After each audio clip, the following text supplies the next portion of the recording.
Yo, what is going down, y'all? Welcome in. The most underrated podcast you already know. Hell yeah! Broadcasting from Most Underrated Studios, I'm your man, Thomas the Franchise. The homie Dow Palantonio chilling across from me. What it do, man? Oh, you know, just getting the stream going. Hopefully it's coming through loud and clear. Hopefully it looks good. Hopefully it sounds good. The mashup today, it took me a little... Right here. Here's kind of the... Wait for the drop right here. This is where you get it. Obviously, you know the first part. All right. But this is the build and how it drops in is the key here. You may not know this, though. I don't know if you're a fan. Here you go. Ooh. What is that, bro? It reminds me of Wyclef. Shakira. Come on, No? guy. What about the rapping? No? No, I don't know. My... I don't know. Somebody help the man.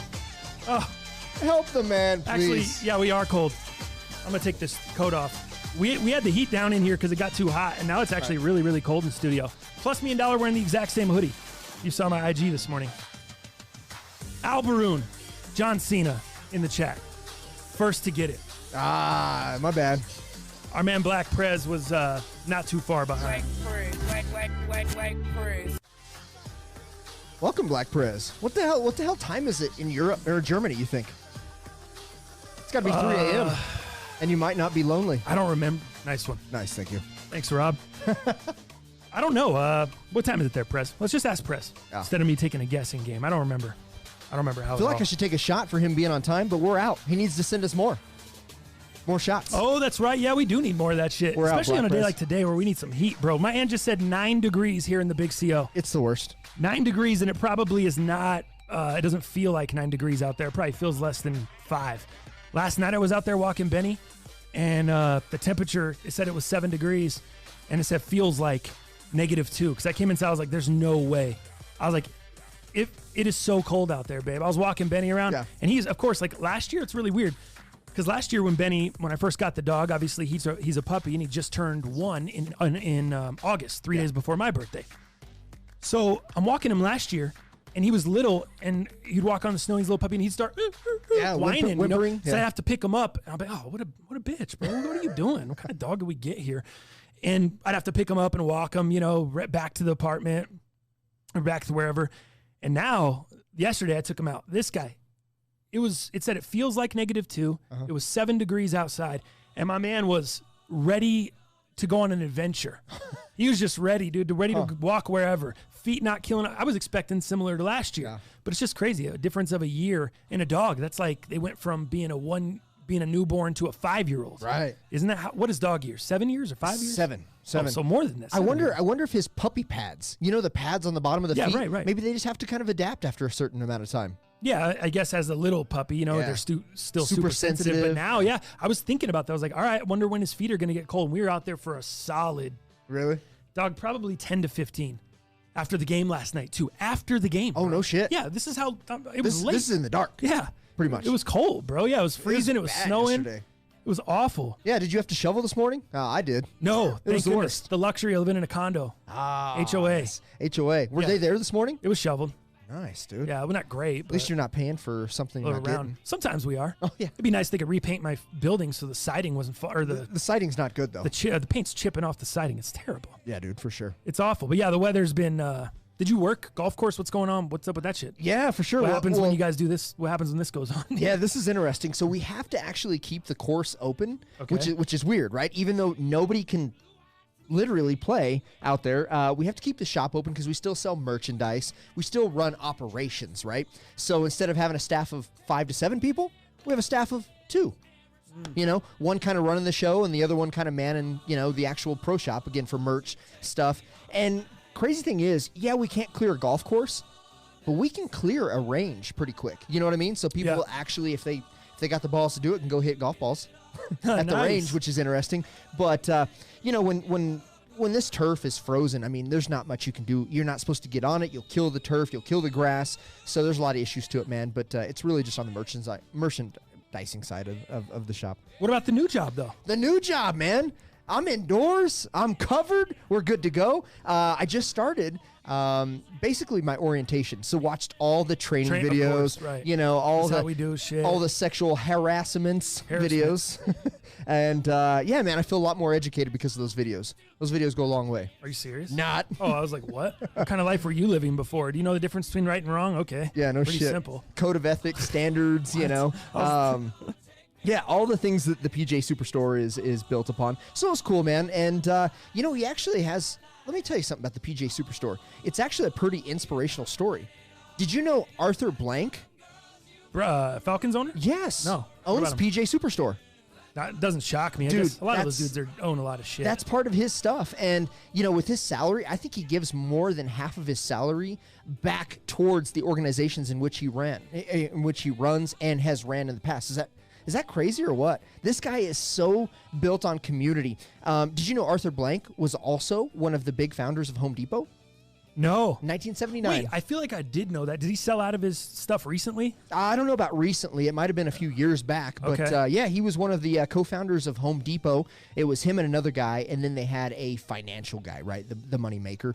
And that's who created Home Depot. So what I'm getting to, long story short, I work for a great individual, Arthur Blank, who is very giving within the community. You know, started a lot of great organizations, i.e. Home Depot, PJ Superstore. He also has a couple resorts that he owns that is managed on the service side of things. Very, very cool. And his story, man, if you don't know anything about Arthur Blank, you should look him up. He just comes from nothing, came from obviously the East Coast, you know, was raised by his family. His dad was just a hard worker. Lost his dad, I think, when Arthur Blank was 15. So didn't have a dad for most of his life. Just a crazy story. So something you should look into. And that was part of my training video. So very inspirational, and it makes me feel good about where I'm spending my time, devoting some time, and making some money through and with, and for, I should say. There you go. Pretty cool, dude. PGA Superstore. Conley said, what new job? Pretty sure he got it. Maybe he came in late. Yeah, man. It's 90 degrees in Orlando. John King. What day, or we did daylight savings a week before you. Wait, when? I don't even know when. Is our daylight savings this weekend? So ours is Halloween. It's on the 31st. Oh. So that midnight or whatever on the 1st, we switch over. Damn. Yeah, man. I hate that. It's already dark enough. I know. Can we just not do that? Everything's fine. Everything's been fine the way it is. People watch wrestling? Wrestling? What up, fools? Shout out to everybody that came in the chat today, man. Kicking it with us. Everybody, if you're just joining on from Twitter, welcome in. I just posted the link on there. Shout out to you guys. We had a good show today, man. Quite an eventful weekend. So obviously we'll run that down. UFC 254 recap. We'll hit you with some NFL headlines. We'll hit you with some little bit of World Series. I don't want to go too crazy, but that was entertaining over the weekend. If you missed that, probably saw the highlights. Maybe some underrated news if we have time. Sneakers and fashion. I think we got an on this day. Ooh. Heaters recap from the weekend. Bro, my first losing week. First one. Take that L on the way First out. one of the season. You and I just kind of flopped. From last week? Yeah, we just did a little Eddie Murphy style trading places from last week. See, there we go, playing footsie again. Did Sorry, we? fellas. Look at that too. Look, let's shout out to the kicks one time. We're in there. Boost it up. I got the ATR Ultra Boost. I don't even know Oreo. Were these Oreo? I would call them Oreo 3M. They're 3M. They got black boost. They got the trail outsole. And they're probably one of my favorite pairs of Ultra Boost that I own just because of the versatility. They look good with shorts. You could throw them on in the summer. They look good with pants. You could throw them on with jeans, whatever. You could throw them on with some athletic fucking like snow pants style athletic pants like this. I throw them on to walk my dog all the time, especially with the trail sole now that it's snowing. The Prime Knit is waterproof on these joints too. Perfect for a day like today. Yeah. I thought you were wearing the exact same shoes. I thought when about you were it. walking up, which I said on my social, but it wasn't. And I was correct. It's the Kith non-native patchwork Ultra Boost. You got it, man. Yeah, these Are those waterproof too? I don't remember. They're not waterproof out of the Or box. water So, resistant? yeah, you got to put your own waterproof. Unlike the ATRs, yours are out of the box. I had to just treat mine. So, man, it's the perfect snowshoe. And plus, it's 3M, just like yours. So, very similar, but very different. Right. I think these are kind of underrated. Yours are definitely underrated. I think mine are just because a lot of people, you know, when you have that Kith name and that non-native, which I believe to be a Japanese patchwork company, Don't quote me on that. But again, I think this one kind of fell under the radar too because it was towards the end of the falling of Boost, if that makes sense, where Boost was kind of on the outs. But I think retail on these bitches were $230 or $250. Just man, you think about how expensive that is for a pair of Ultra Boost these days. Unimaginable, you know what I mean? No doubt. I ain't paying no Shout out to my man John King. I just get an alert on my Apple Watch. He just sends me $5 for the Apple Pay, the gentleman's sweep. Thank you, John. Yes. Dodgers, or excuse me, the Rays avoid the gentleman's sweep. And I thought for sure, I was like, oh man, dude, so Saturday was a long ass day. Yes, it was. I woke up super, super early on Saturday. We had renovations going on. We were supposed to, 2 weeks ago, we had a gentleman come over. He's been helping us do some renovations at the crib, just tightening things up so that way if we can sell, we're ready. We don't got to do any extra shit. We can get the max value. So we're going to repaint and do all that shit ourselves, but he finished the backsplash in the kitchen, put in a new vanity in the bathroom, did the backsplash there, put a new mirror, new light, just some nicer shit. Nice. Some stuff that, thank God for my lady. She's my design team. She's amazing. They're good at it. I'm terrible at all of this. Same. She's awesome. So he's come over, he's helped us do that. So we had to be out of the house by like 9:30 on Saturday morning. Okay. Well, as you know, the fights. You got the UFC fights going on during the day. And I'm over here, I was pissed off, not pissed off. I was annoyed that the fights were during the day. Mm-hmm. Then I kind of came off that stance a little after we talked to Edgar and we did the show Thursday cuz I'm like, "You know what? What are you annoyed about? What are you bitching for? You don't got no job. You don't got shit to do. You're going to be just sitting around watching the fights." And Edgar made a great point. It comes on earlier in the day. You're fine. Everything's fine. Stop crying. Stop bitching. So I tell myself this. I'm like, cool, stop being a bitch. Friday night rolls around, and all of a sudden, maybe not Friday night, maybe it was a little before. My girl and I start talking like, oh, shoot, the handyman's coming by tomorrow. We got to be out the crib. We got to do that. So then everything just slowly starts getting destroyed. I had nothing going on. I was going to watch the fights. It wasn't a big deal. I was mad for no reason, I was annoyed for no reason. Now all the reasons I was annoyed became super valid. Not only did I have shit to do, I had to be out of my crib, so I couldn't watch it at the house, which means I don't have access to the Russian TV. I can't do the stream stuff because I don't have internet unless I'm doing hotspot out and about trying to get the UFC stream on here. Right. So I had to eat a dick and just buy the fight. Shit. Yep, I had to pay $65. I had to pay the $65 because, dude, not only did we have renovations going on, not only did we have to be out of the house, we had so many errands to run. We went and dropped the dog off at Mia's mom's house, so he didn't have to be with us all day. Had somewhere to go. Yeah, we went to like 3 or 4 different stores, more home improvement stores, had to go pick up this cabinet, bring it back to the place, had to go drop off the recycling, my girl wanted to go get her nails done, just a bunch of errands and shit we had to do. So while she's getting the nails done, I'm like, all right, this is the best case scenario for me because I can just chill out, go park somewhere, and go chill and watch the fight on my phone. So that's exactly what I did. Nice. I didn't get to see much of the prelims, but I got to watch the main card on the phone, and that was amazing. That was good. But after all this was done, dude, we finally got back to the crib about 7:30 p.m. and I'm watching the World Series. I'm sitting there on my laptop getting some stuff together for the DraftKings in the morning, doing some research, and I fall asleep. I haven't just fallen asleep like I'm an old man. Yeah. I'm in the recliner. I haven't done that. I don't know if I've done that ever in my house. I don't remember, just falling asleep while I'm in the middle of doing work and watching the World Series. And this is just after the Dodgers had taken a 7-6 lead. And I'm like, I'm kind of thinking, the Dodgers probably going to wrap this up anyway. It's not looking good for the Rays. Totally. And I'm falling asleep. My girl doesn't even like sports. All of a sudden, I wake up and I'm hearing all this noise and this commotion, and she's watching the TV, and she's like, I think this is getting crazy. You should probably watch. She tells me. And I'm like, you didn't wake me up? She's like, I didn't even know you were. She didn't even know I was asleep because I had my laptop on my thing, and she was back behind the counter. I think she's just in the kitchen prepping food or doing whatever, so she had no idea. I looked like I was just like Weekend at Bernie's style. Yeah, you must have still had your stunner shades on. Sunglasses there, I was just sitting up like this, propped up in the chair. You're still awake. You're still good. Thinking I'm still good. Shit. So, dude, I missed I missed the entire shit. I had to go like rewind and see what the hell happened with the Rays at the end of the game with the World Series. Did you watch any of that? I did. I got to watch it live in the flesh. Bastard. I won't tell you how exciting it was. No, I'm sure it was like a little bit after. Yeah. It's not like I looked at my phone and missed it all. I still woke up. I was like, oh, shoot. I saw kind of some celebrating. I was like, wait, the game's over? The Rays just won? What happened? Yeah. Dodgers were, How did this go on? I didn't know our boy Joe Flacco out in the outfield made an error. I call dude, Taylor, does he not look like Joe Flacco? He looks like Joe Flacco. From certain angles. Yeah. Not when he smiles much. Not from, there's certain angles where it's like, oh, he definitely doesn't. But then, man, there's certain angles you look at me like, that guy looks like Joe Flacco. Especially before, I would say more last year. Taylor. What the hell's his first name? I can't think of his name.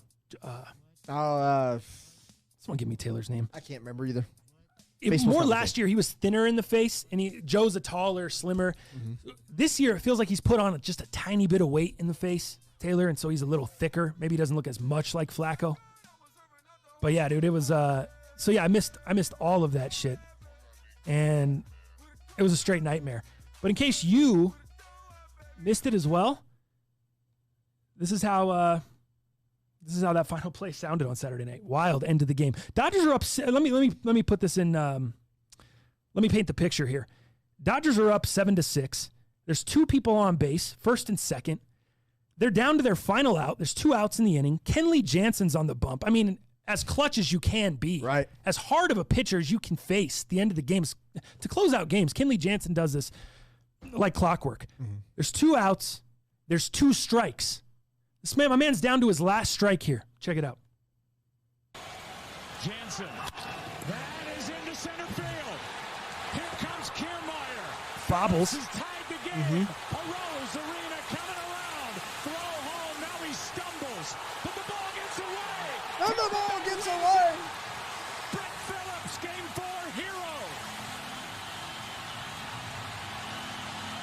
Brett Phillips, he's doing my move, the airplane arms. Running around the field. Dude, how big has Arozarena been? Yeah. In not, I was going to say in the World Series, but just in the playoffs. He's scary. Dude, single-handedly keeping them in it. That was, yeah. So I fell asleep during that. Missed the entire sequence. Everything that went down there. What were you thinking when you were watching that? You think the Dodgers had it wrapped up? And did you have any money on the game? I didn't have any money on the game, but I definitely thought the Dodgers had it in the bag. I was like, dude, this should be easy. We got the best pitcher up there that we could ask for closer-wise. We should be good. We should be good to go. Unfortunately, I was just as shocked. I mean, it seems like Joe Buck, I think he does a great job. He has one of the best voices in radio. There's no doubt about that. But obviously, I think he has some bias against the Dodgers. There's no doubt. I can hear it in his voice. And, to have that going, man, his excitement and I believe his bias towards the Dodgers, man, it just made it so exciting. He did a great job. We had the errors, the excitement. Oh, dude, I was just, I don't even love baseball that much, but it was just fucking Playoff exciting. baseball's different. That's what I was saying last show. It is. It's a different beast. And I felt like at the moment I was like, oh my God, I'm a part of something right now. Like, that's what I love about sports. And my lady was with me. And that's what I was kind of telling her, after this all kind of fizzled out. I said, babe, fuck everything else. This is exactly why I love sports. This is the reason. This is what makes people lose sleep. This is what makes people spend money, lose money. This is what this excitement is not something you can find anywhere else. And I said, it's almost spiritual. Based off of what you saw here, I don't expect you to think it's spiritual, but do you understand where this comes from? And being able to kind of explain to her kind of why we are us sports nuts are the way we are, she got to see it firsthand. And I think that was important. Really?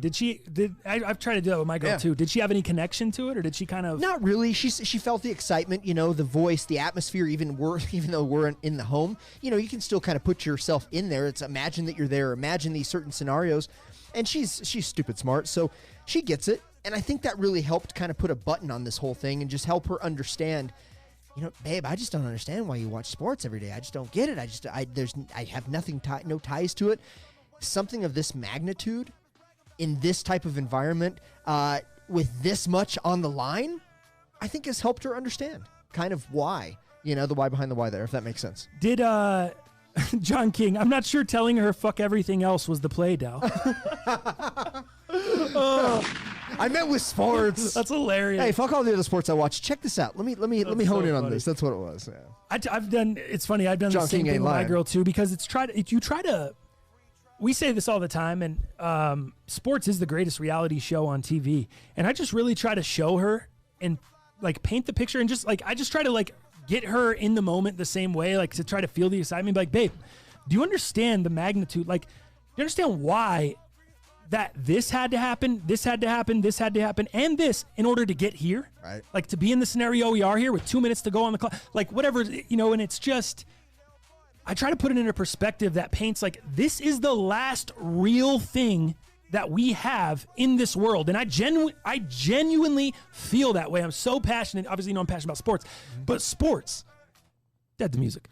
Sports is literally the last real thing we have. Your politics is all bullshit. It's all fake. It's all fixed. It's sprinkled with bullshit. Your social media, your news feed, your news, everything else you get, all this stuff is contrived.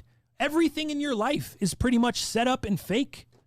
This is the last real thing, and that's why I call it the greatest reality show, because it's the only reality show. There's no script. This is all real, genuine emotion. And there's just very few places you get that in life anymore. Yeah. Everything is so scripted. Everything has filler. Everything has things that things that are written in that make things go a certain way. Not sports is just sports. Right. And I can't think of anything else. Like if you guys in the chat, I mean, I just can't think of anything else that comes close to that level of competition, authenticity, and teamwork. What it takes to complete, whether it's winning a World Series, a Super Bowl, an NBA title, like we just saw, the amount of teamwork, the amount of people, the amount of shit that goes into it. Yeah. Just to, man, it's a lot. It's a lot. I would say growing up in a bowling alley was probably the most real thing I ever experienced.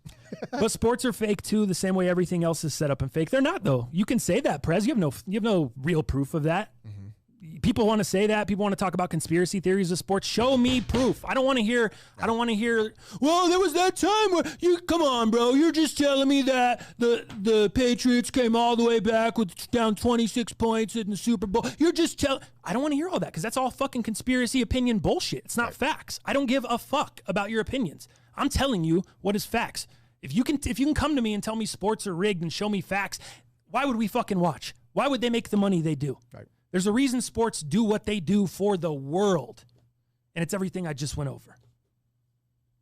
AP, shit's rigged. Conley, shit's rigged. By who? The mafia? I just said give me facts. I can't. Yeah. I don't argue opinions. You guys can argue opinions in the chat. Where's the proof that anything else is fake? What are you talking about, Prez? Did you watch Social Dilemma? Have you seen anything? So you think every bit of news that you get, why is there a term called fake news in the world we live in? What do you mean? Is there a term called fake sports? What are we arguing about, Prez? I don't even understand. You're arguing with me right now on this? A sports guy, Mr. I go play flag football every weekend? I don't even, what's the argument? You're trying to tell me that sports is contrived, and then you're trying to tell me in the same sentence that the news or the other stuff that I'm saying is contrived in the world isn't? Or you want proof of that? Come on. Get a grip, as my Aunt Holly would say. Jesus. You ever heard that? You ever get that term back in the day? Oh, yeah. Get my a mom. grip. My mom. Yeah. Old people. I love get a grip. I love how Aerosmith named their album Get a Grip.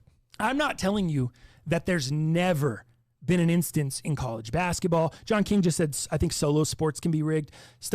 I'm not saying there's never been an instance where there hasn't been a fix or something got rigged or someone was in on some shit. We know Tim Donaghy, the referee of the NBA, was busted for refereeing games that he was knowingly gambling on.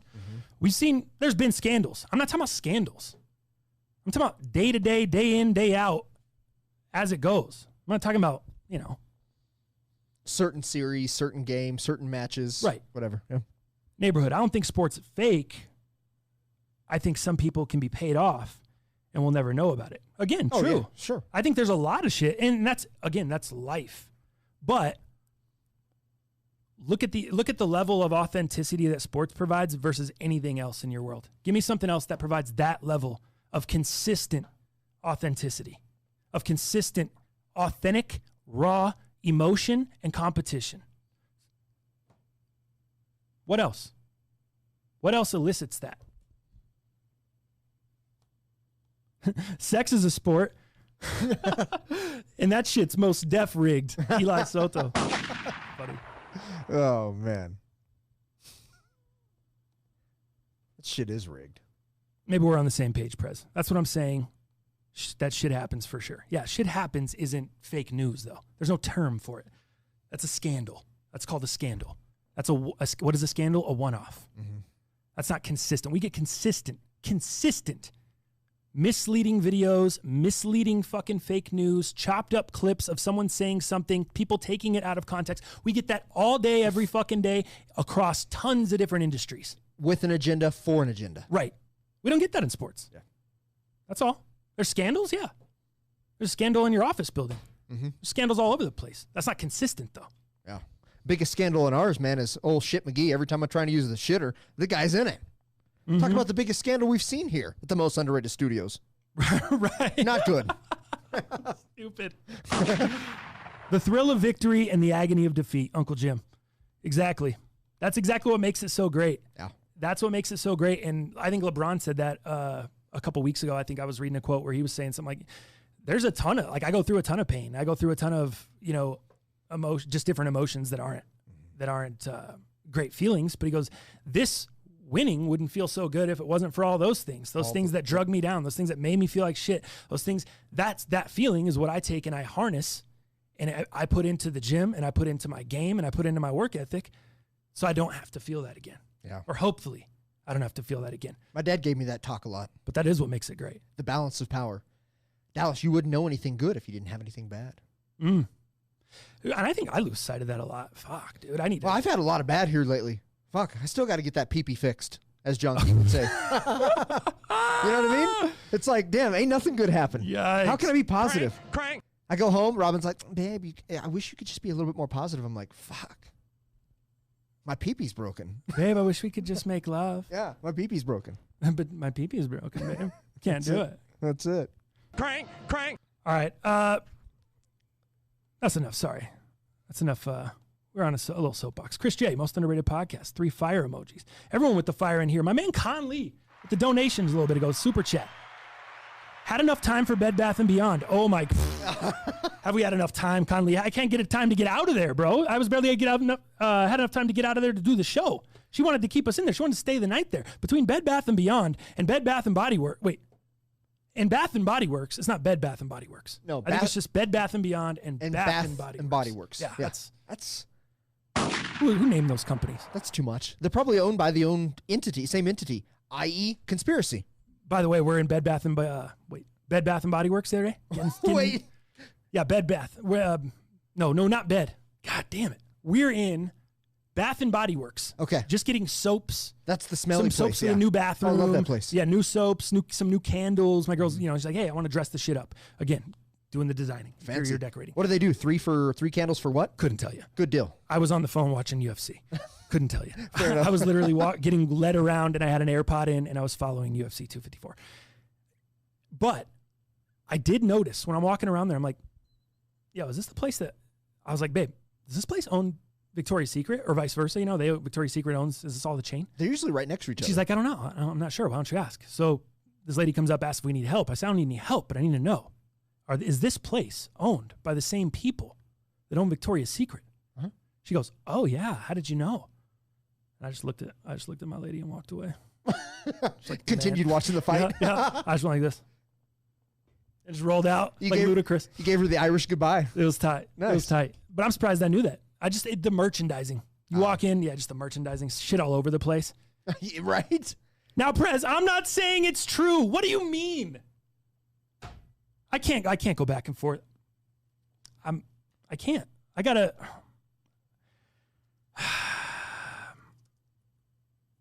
Dow. How about you take a shot?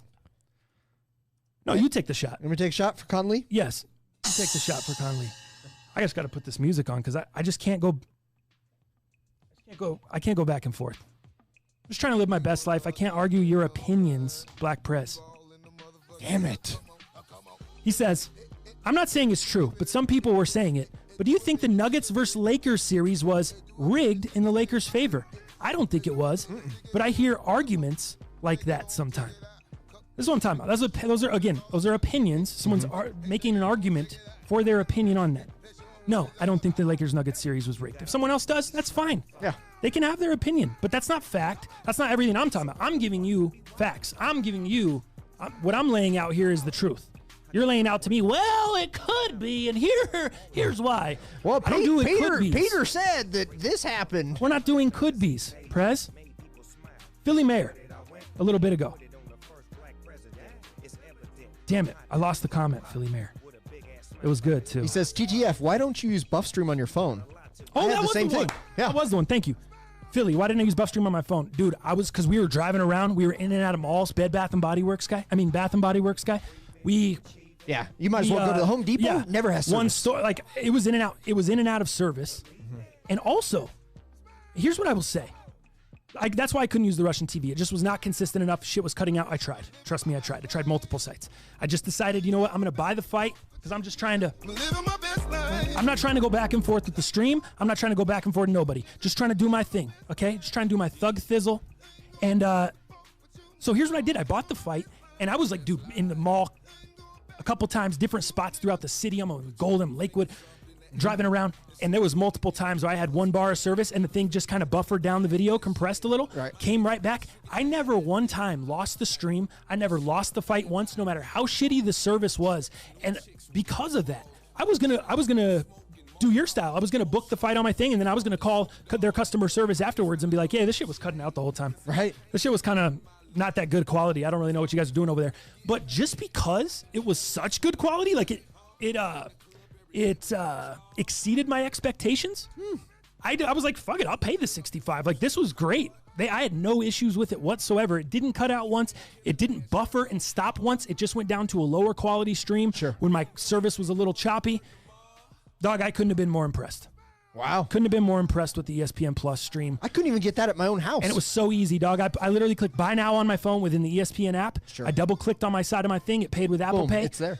And I had the fight. It was the easiest thing. And I can't, like, I would feel like such a piece of shit calling him and being like, nah, it didn't work well. Because it exceeded expectations. That's tight. I couldn't do it. Glad you had a great experience, especially after you paid $65. Yeah. That's awesome. There you go. So that's what's up. Conley, good call. Buff Streams froze on me just as Khabib went for the submission. You are one pathetic loser. Not you, the stream, Conley. Right. Damn, that sucks, bro. That sucks. That's what happens sometimes with the buffs. That buff streams, you never know. I can't. Oh, fuck. You're not stopping it, are you? Just let it roll. Yeah. Try that. It's rigged. It just clipped over. It clipped off. Oh, now it's on a new camera. Now it went back. All right. I think it's good to go. Seems to be going. I see good over here. All right, cool. Yeah, it says good. It says good. Sorry, cut out for a second. Shit might be rigged. He says buff stream and it cuts off. That's the Russians, bro. Are we back, guys? We are back. All right. Anyways, as it froze, I wanted to give a shout out. I know a lot of people are going through tough shit this year. My man Brian Jackson lost his mom unexpectedly, and as just a member of the cast, dude, you're in here every fucking show. You're in here for the chat, hanging out. You're in here with comments. You're always, you're on Twitter. You're just, you rock with us. You purchase merch, and I feel so bad for you, bro. Like, I can't even put into words. Reaching out to you, I felt awkward. Like, I just don't even know what to say, man. That shit is so fucked up. And as bad as 2020's been for a lot of people, that sucks, man. I know I talked to my man Thomas Yee. He was going through some personal shit too. I've talked to a few of you different guys that listen to the show, man, and we were all just kind of talking about different things and how we've been dealing with 2020. And it feels like everybody that I know, there's been nobody that's been unscathed. Nobody has come through this bitch and just not gotten chopped a little bit. Whether it's your bank account, whether it's you lost your job, whether it's losing a loved one, like. It feels like this year has chopped everybody, and whether it's chopping off your dick, in some way or another, we've all been, me with my lady, the ectopic pregnancy, thinking we had a kid, all the shit, bro. It's just, the year is just a pile, bro. I don't know anyone that hasn't been affected a little bit, in a negative way. Yeah. I wanted to come out and say something too. Brian, like I said, man, I reached out to you asking you if you ever need anything. Just doesn't feel enough, man. But I want you to know that we all support you. Man, you're top of thought for franchise and I. I mean, I can't tell you how much we've talked about you and what we could do or what we and nothing just seems right. You know, everything just seems like we're forcing something or it's not organic. But man, you know, our hearts go out to you, man. And if you ever need anything, we're here for you. And you're a huge part of the community, man. And we just want you to know that, man, please reach out for anything. Same thing with Thomas Yee. Anybody else, man? Any of you guys, like, shit, man. Anything we can do to help people out, people going through tough times. It's I feel like we built something really cool with this community, man. It's consistent. The community's strong. We all got each other's backs, and I feel like we can all help each other out, whether it's, you know, reaching out to each other through social media or here through the cast. So yeah, man. I just don't need you to help me out with my dick. I'd like to do that on my own. If my lady wants to help, that's cool. It's fine. Funny. Jeez. Funny shit. All right, Dal, let's do this, man. Where we at? We're looking good. We're at 36 minutes? Yes, the first stream was 10 minutes long, and then it cut off, so that was pretty sick. Let me see what else I got in the open here before. Dude, yeah, let me save this. I'll save that really quick. Let's hit a couple of NFL headlines here, and we'll jump into UFC, and then we'll go to the Heaters recap. Yeah. First off, fantasy football this weekend. Whew. Joey's Lynch squad is who I'm playing. Most underrated league. 95 to 83 right now. I got Allen Robinson and Robert Woods left. He's got David Montgomery. And I'm up 12. And you're up 12? Up 12. That's good because I see David Montgomery getting 12 exactly tonight. I think you'll be in great shape. And I got Woods and Robinson. And you still have Woods and Robinson. Yeah, I should be fine. I think you'll be fine. Should be fine against the Lynch squad. Yeah. Also, by the way, who knows? Maybe David Montgomery will just come in and do like Jeff Wilson Jr. Just rattle off 3 touchdowns real quick and then go out with an ankle injury. Jeez, hope not. That's fine. Here, I'll just rattle off 30 fantasy points and then go out with an ankle injury in the third. No big deal. You're not going up against a Patriots D. You'll be fine. You'll be fine, which we'll talk about. So I think I'm going to take that one down, get back on the winning streak here. That'll put me at 5-2 if I can hang on here. That's going to put Joey at 4-3. We're tied right now. And it's going to put him at 4-3. Dal. Did you see who I'm playing? Jay Nasty, the Mad City Madman, 104 to 71. Yes, sir. You're out of players. I am. Jay Nasty's down about, 32, 33 points, and he needs Cooper Kupp. He's got Cooper Kupp, Cooper Kupp and Chicago's D. So he needs Kupp for 20, Chicago's D for 12, 13? 12 to 15? Is Dal in trouble? You know what? Kupp for 20 with a couple tutties, and then Chicago D, 12 to 15? My butthole's puckering a little bit. Okay, I'm a little nervous over here. The Madman. I'd say you probably got it under control, but not having anyone left is always scary. I know. It's never good. I know. Well, let's check in with the returning champ, John King. Where's he at? In the basement again? Struggling to get out the gate this year at 1-5, 65, and he gets beat down by Thomas Yee. 152 to 65. Yee's got nobody left with 152. John King's got Jimmy Graham, Henderson Jr., the running back for the Rams, and Slowman, his kicker. Oh, I don't think you're getting – you need a solid – fuck. Dude, this guy needs 75 points. 65 to 152?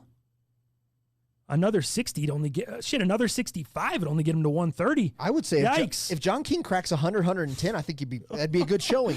He's in some trouble there. I think that's gonna. Oh man, I think he's going. Take that L on the way out. He's going down on that one. Shout out to Sabres Bills. Sabres Bills winning the DraftKings tournament this week. He made a return. He raked up like 3 or 4 tournaments last year, maybe more. Landog. Sabres Bills put up 208 points in DraftKings this week. Jeez, that's a ton, dude. Landog did 204, coming in second. Damn. He was right there.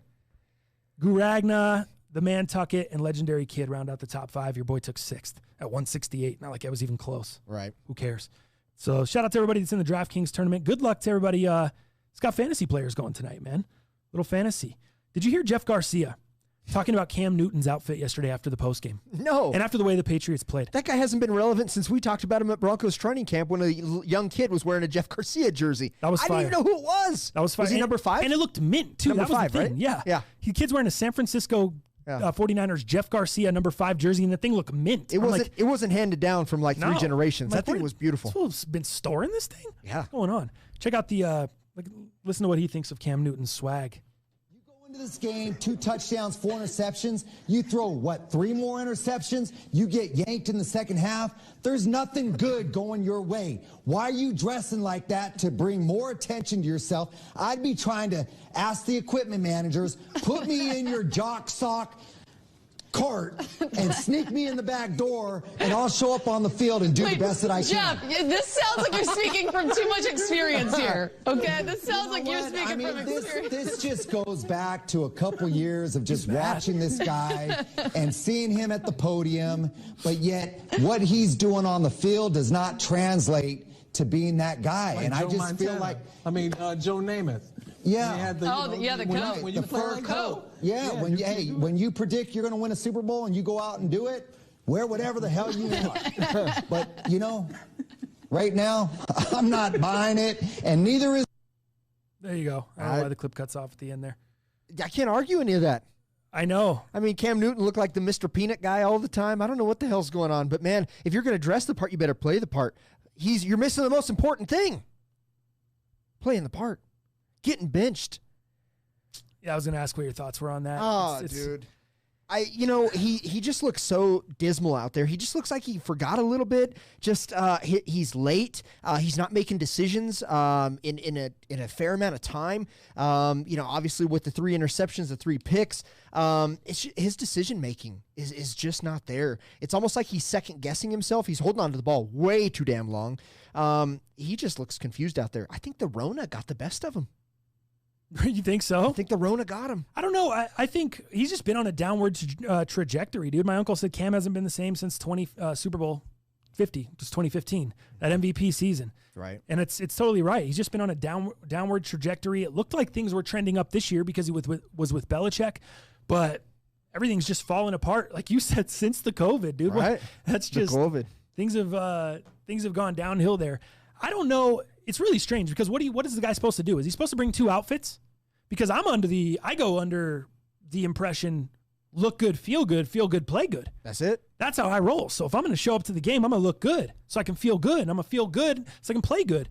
And then, but what happens if you don't? What happens if you do all that and then it just doesn't go your way? He's got to have the wife beater. For some reason, you don't play good. Do you, like Jeff Garcia did, do you have him stuff you in the laundry cart and sneak out? Yeah. Do you bring a second outfit and you just have a more toned down outfit if you get your ass kicked? You put that wife beater on and you go and do your presser and you be very honest. That's what you got to do.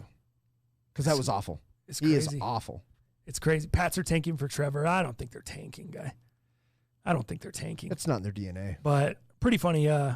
Some pretty funny stuff there. Odell Beckham Jr. I put him in DraftKings yesterday. Did you? Scored me a sick bagel. Just a quick 0 from Odell. Went out with an ACL injury. Yeah.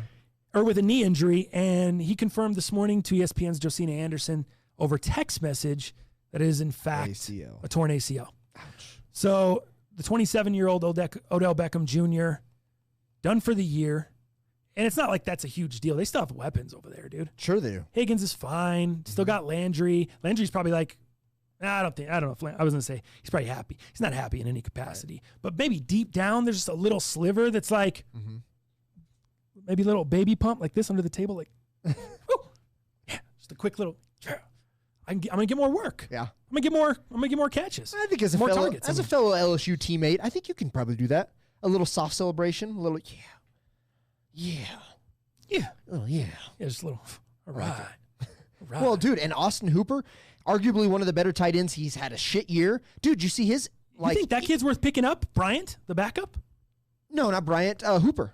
I'm talking about the. Yeah, I'm talking about the kid that came in and played for Austin Hooper, who caught 3 touchdowns. I know. Bryant. Maybe he's a better way to go. Up. Yeah. Maybe it's a good thing Hooper went out with an. Maybe he didn't catch 3. Did you see he had an emergency appendectomy this past week? Yeah. I'm like, I don't know why I'm laughing. Sorry. Yeah, I did see that. That hurts. That's speaking of 2020. But that's what it is. It's next man up, and I think the Browns have always done that. They just haven't had the depth that I think they have this year. But Hooper going out, Bryant stepping up, Njoku. How do you say it? Njoku? David Njoku. Welcome back. That's how I say it. That guy hasn't had a touchdown in what? Whole season and a half? It was confusing to me because I thought he was going to just go so well with Baker when I watched them on Hard Knocks that year. Yeah. I thought they were going to just light it up, and then they don't do anything. And then they go out and get Hooper. I'm like, okay, well, I guess Big what happened- contract. what's Njoku doing? Like, he's not as good as Hooper? I don't get it. I feel like he's a way better athlete than Hooper. It's real weird. With some of those guys at tight end, you never know, like, is it just blocking? They can't, can they not block? Can they not separate? Can they not? It feels like old guys like Jason Witten, those guys are still getting separation somehow. How can David Njoku not get enough separation if Jason Witten? You know what I mean? Like, some guys are just more savvy. They know all the little ins and outs, the tricks of the trade. Yeah. And even if they're not the better athlete, Jason Witten, over Njoku, it seems like he finds a better way to get open. It's twice the age. It's ridiculous, but ins and outs of it. Andy Dalton's hit yesterday. Yeah. What was that dirty to you? It's tough. I mean, you're talking Bostic. He's an 8-year league veteran, right? So I don't automatically think that was, and I don't, he hasn't had any other issues before that we've known about or that have made the press like this one did. So yeah, ultimately I'm like, no, I don't really think so. 8-year vet. He's never been on the shit list before. I think we're good. But as I watch it, especially when you watch it in slow motion, it seems like, damn, dude, like, you've been playing football since you were a tyke, I'm sure, right? Bro. You should just know better. Like, there are fundamentals, and I know that we can get a little lax sometimes. I know that we, can play a little too hard, and we can be victims of the moment. But man, like, if you've been playing this for so long, like, you got to go back to fundamentals, and you got to remember these things. And when I watch it in slow motion, I'm like, this motherfucker. I really did feel like it as I watched it, but again, I think he could have kept his head out of there. I think it was unnecessary. I think he should know it's unnecessary with the way they've been trying to legislate the hits out of the game, with the way Andy Dalton, like, is Andy Dalton a super running threat, dog? Is he going to pick up another 10 yards in 2 steps? No, he's sliding. There's not even a need for you to go to the ground, bro. You could have just tapped him on the helmet, just touched him. You didn't even need to touch him. He slid. He gave himself up. The fact that Dalton starts his slide and you come in low, look at the screenshot. Look how low he is. Look where he's hitting Dalton. By that point, he's that low to the ground. You couldn't tell he was sliding down at that point. Right. It's not like John Bostic hit him when he was this high up. What I'm showing Dow is a picture of a still when Andy Dalton's head is getting hit. It's like this high off the ground, guys. It's like mid-shin high. He had to get extremely low and missile launch himself the way he did to hit Dalton there. Unnecessary, my opinion. He's not going to be suspended, though. The ejection was enough. So that's what the league said. Do you think he'll be suspended? Yeah, fined for sure. For sure. Yeah. Fined, but no suspension. Talk about effed AP.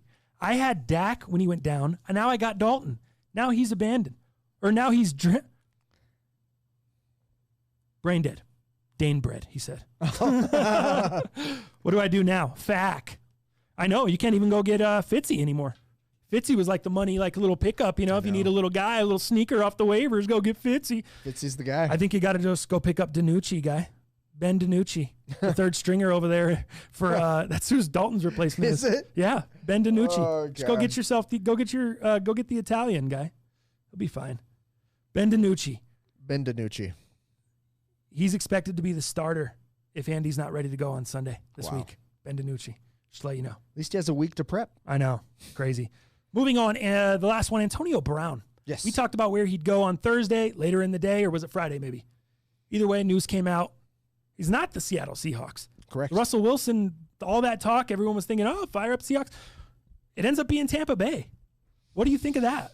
I'm talking to people on Twitter, and they're like, they don't really need receivers. What's going on? That's not even that good of a pickup from them. I'm like, what? Have you been watching? Mike Evans been limping on and off the field all year. Scotty Miller been hurt. Chris Godwin's missed games. What are you talking about? They don't need guys. All I can say is Tampa Bay is all in. They're all in. I don't care if it's Fournette. I don't care if it's Antonio Brown. It's Brady. Dude, they are all in. And I'm wondering if they have any fucking money to wipe their own buttholes right now. Yeah. They have given everything. Everything. They have shot everything right back to the bank. It is amazing. They look good, though. I saw Bruce Arians come out, and he says, hey, if AB's not a team player, he's out of here. Did he really? So he's already come out saying he's going to be real strict with it, and if AB isn't here to be a team player, then he's out. That's crazy. I didn't see. I have I have some sound from Bruce Arians, but I'm not sure if that was it right there.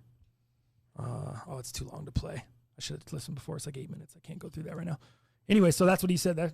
Interesting. So I'm excited to see how that plays out. I like the Yeah, I like him stepping up right away. Is it a possible week 8 or week 9 sighting? What do you see?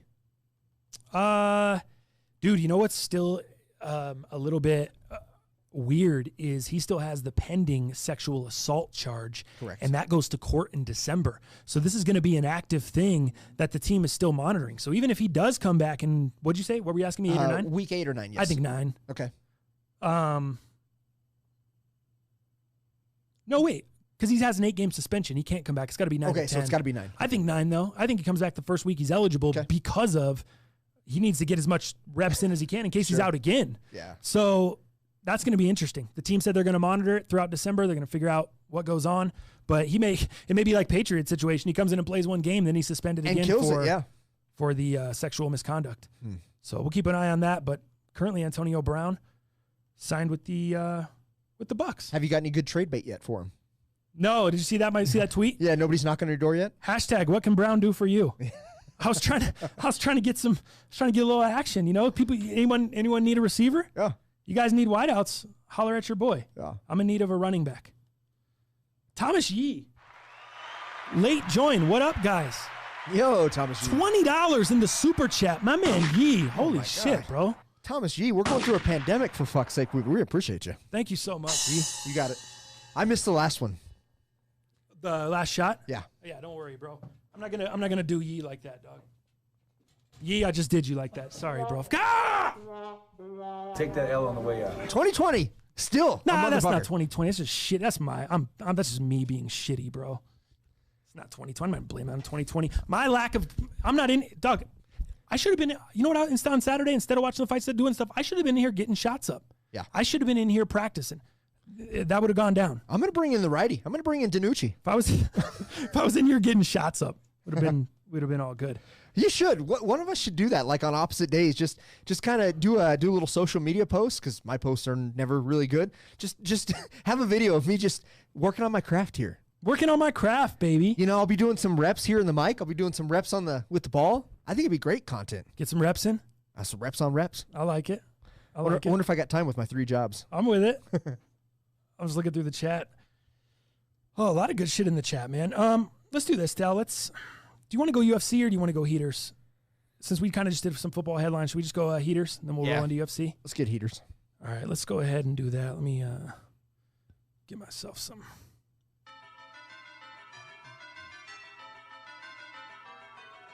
There we go. Heaters recap this week brought to you by the homies at denversportsbetting.com.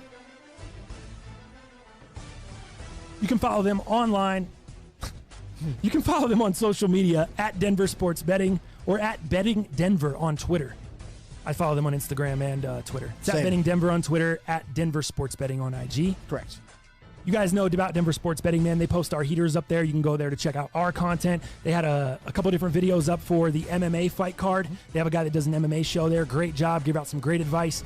They have college football breakdown. Big college football weekend with the Big Ten returning this past weekend. So if you're looking for a place to get some picks, to get your edge, maybe to just to get some better plays, man, go to denversportsbetting.com. Check out the articles. Check out the writers on there. I think they do a really good job.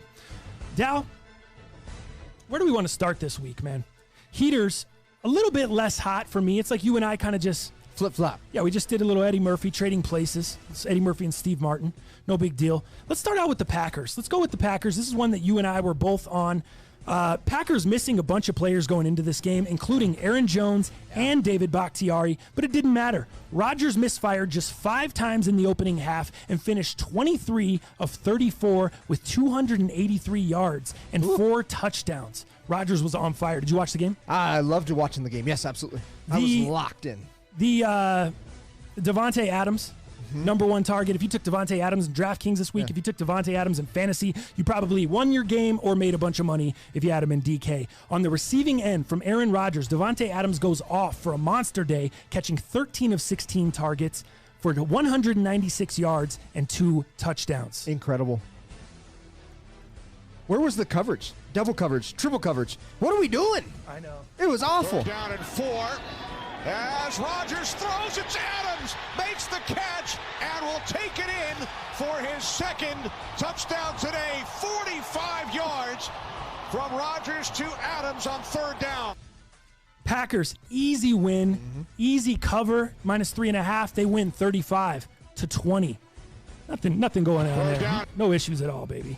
Easy cover from the Pack. Let's move on to the Sunday night game last night, the Seahawks game. Ugh. This is another one we were both on last night. Unfortunately, it went the other way for us. After the game last night, Kyler Murray said he felt like the game was never in doubt, and he never thought that they would lose the game. What? I know. That's what he told the interviewer. I was like, what in the hell? What are you talking about? Did bro? he not see what DK Metcalf did? Yeah. And then having DJ Moore get the penalty? What was that, huh? Running him down? Oh, dude. I wasn't even talking interception? about that. That was incredible. But, when Metcalf ran it in for a touchdown, and then you had the interference from DJ Moore, where Seattle could have won, easy cover for us. Dude, DK Metcalf running 22.64 miles per hour. Incredible. It was absolutely crazy. Yeah, I felt the exact opposite of Murray. I was looking at him like, what is he talking about? Right. The Cardinals, not only did they not lead for a single second in the game, Russell Wilson was dominating most of the evening, dropping moonballs from the sky, as Chris Collinsworth said. And the Cardinals were just making a ton of mistakes. Whether it was DeAndre Hopkins' fumble, a blown opportunity on the pick six that never happened. We talked about DK chasing them down. They got no points there. Or Murray throwing the interception following a Russell Wilson interception. Just continued to shoot themselves in the foot. And then when DK Metcalf broke free down the sideline in overtime, I thought our prayers had finally been answered. Play clock is at 1. Gets it off. Throw it out, but Metcalf finally makes a catch. Stays in bounds. Metcalf down the sideline. He's going to go all the way, but a flag is down. The flag is down at the 42-yard line. Dog, did you, at that point, did you think it was over? Yes, absolutely. Right there, I was like, you know what? I jumped up off the couch. I got so excited. I was like, wow, we just got so lucky, bro. We got so lucky. And then, of course, there was the penalty. Yep. Brought it all the way back. It was a serious hold, though. Did you see the guy had his shoulder pad on the edge? Like he did. David Moore, I think, was called for it. Yep. So we took the L there. So I'm thinking, okay, at least we got another shot. And then this happens on the next play. Pass is intercepted by Isaiah Simmons. And Arizona's going to get the ball back with a chance to set up for another field goal with 57 seconds. The Cards would run a few plays, get into field goal range, and your boy, Lil Zane Gonzalez. You like Lil Zane? Lil Zane. Still Lil Zane. I call him Lil Zane Gonzalez. Would miss one in overtime, but he wouldn't miss two. He hits the game-winning field goal. Not only do the Seahawks not cover the 3.5, they don't even win the game. They lose 37-34 in an OT. Bad beat. How did you like Arizona icing their own kicker, calling the timeout? That was interesting. Was that weird? Very weird. That's like a Riverboat Ron move. Right. You know what I mean? Very weird. Crazy. So moving on, let's go with one of yours here, Dal. It's a nice win for you. I didn't know how this one was going to go on Thursday when you made the pick. And then Friday, we find out that the Saints announced that they'll be missing Michael Thomas. They'll be missing Emmanuel Sanders due to COVID. Yep. And that had to have been music to your ears. Oh, it was great. It was like icing on the cake. I was like, this is nice. I thought, again, that you'd be in trouble, just as I did when you made the pick before we knew they were out. I was like, oh, Dal's going to be in trouble here. When the Panthers went down 14-3 at the beginning of the game, I was like, oh boy, here Dal's in trouble. And then Teddy Bridgewater drops this bomb to DJ Moore to get him right back in the game. Good protection for Bridgewater. Time for DJ Moore, who got behind the defense and now turns on the speed for the touchdown. 74 yards. And the Panthers strike with a big play in New Orleans. Teddy played really well for the most part, going 23 for 28, 254 yards, and 2 touchdowns, both of them to Moore.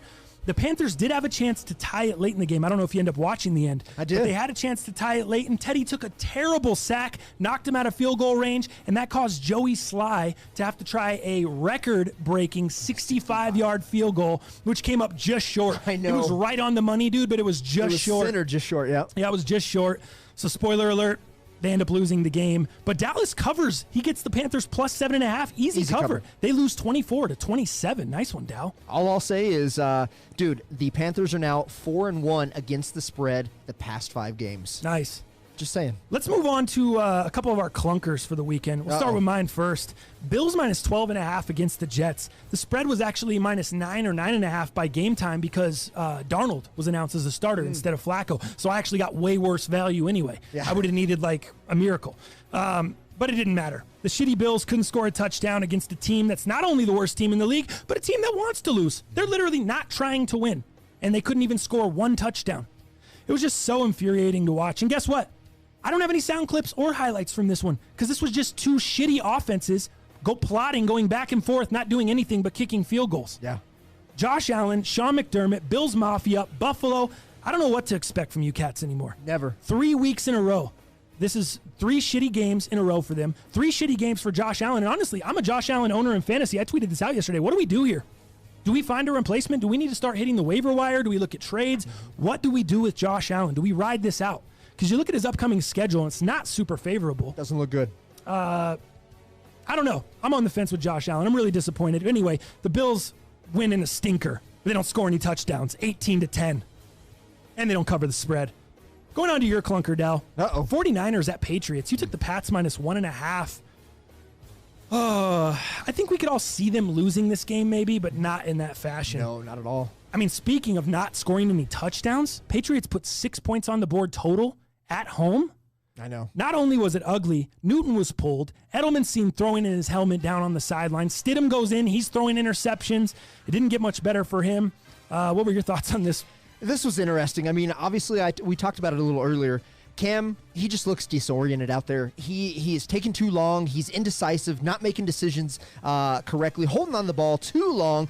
And then the 49ers rolling over the Pats defense for 197 yards, dude, on the ground and 4 touchdowns. Like, what the hell? Where is the balance? Where is Belichick when he does things great and zeroes in on the thing that allows them to have a game? Here's what he said after. It's confusing. We need to just keep working here and find a way to just do everything better. Just not performing at a good level at all right now in any area. There you go. I think that sums it up. Yeah. You got to do everything better. Now, let me ask you this really quick. Could the Patriots be a fade the rest of the year as far as betting them? Do you think Vegas is still going to ride? Because it was interesting. Vegas had them as a favorite here in this game. Minus 1.5 against a very good San Francisco team. I know San Francisco had the big loss a couple weeks ago. We talked about it. They didn't have secondary. Patriots don't look like they're just going to get a few guys back and be good again. Right. They're missing all the guys that opted out because of COVID. They're having a ton of problems. Is this a fade the rest of the year? I feel like it should be, but I don't think Vegas is going to allow that. I think you get just over halfway through the season, which we're getting really close. It's hard to bet against the Patriots, especially against the spread. I feel like they'll make some adjustments, but man, after yesterday, after the last 2 weeks, I'm wondering how they rebuild, and I'm wondering how they do that in a quick amount of time. It doesn't look good to me. Patriots get drilled 33-6 at home. Ouch. Speaking of ouch, did I mention that I hate betting on my own team? Yes. Everyone knows I'm a Bronco fan, right? It feels like over the past 3 years, I cannot win a bet on the Broncos to save my life. Every time I think they're going to be terrible and I bet against them, they come out and make me look like a piece of shit bandwagon fan because they go out and play well or win the game. And then weeks like what happened this past weekend, I'm like, oh, they looked really good the week before. They kind of got it together. Patriots off a bye, Belichick. Of course, we see the Patriots aren't what we thought they were. Yeah. And opposite of Denny Green. And then they go out and just get their shit pushed in. Not even close. I thought 9.5 was a ton. I was like, oh, Vegas is being very generous. You saw the spread drop to 7 I did. by game time. How many people lost money on the Broncos? Too many. Yeah. So I'm just going to let you guys know I won't be getting on the Broncos anymore because every time I do, this kind of stuff happens. Up the middle they come. It's picked off on the play. It's Sorensen to the house. A pick 6. Daniel Sorensen will be taken out by Byron Pringle. And he finds a seam. He breaks a tackle. The kicker to beat. Look at Pringle galloping free. He will go all the way. It's a 1st and 10. Flea flicker. Bad toss by Gordon. It's picked up by Kansas Have you ever seen a flea City. flicker get tossed over the quarterback's head like that? In the backfield. Oh my. Gives it in. Turnover. Fumble. To the 14 of Denver. Another Bronco turnover. 3rd today. What a nightmare. I think dude. people were shitting on Melvin Gordon quite a bit yesterday, and for good reason. Deservedly. Yeah, but then, dude, if we didn't have Melvin, I mean, we would have been Royce Freeman in there when Philip Lindsay got a concussion. I know. He got dinged by Sorensen. Went out of the game.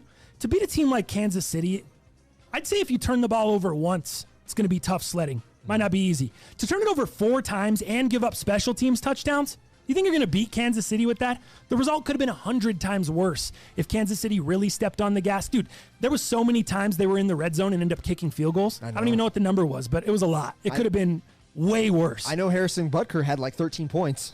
Yeah, so it was a right. lot.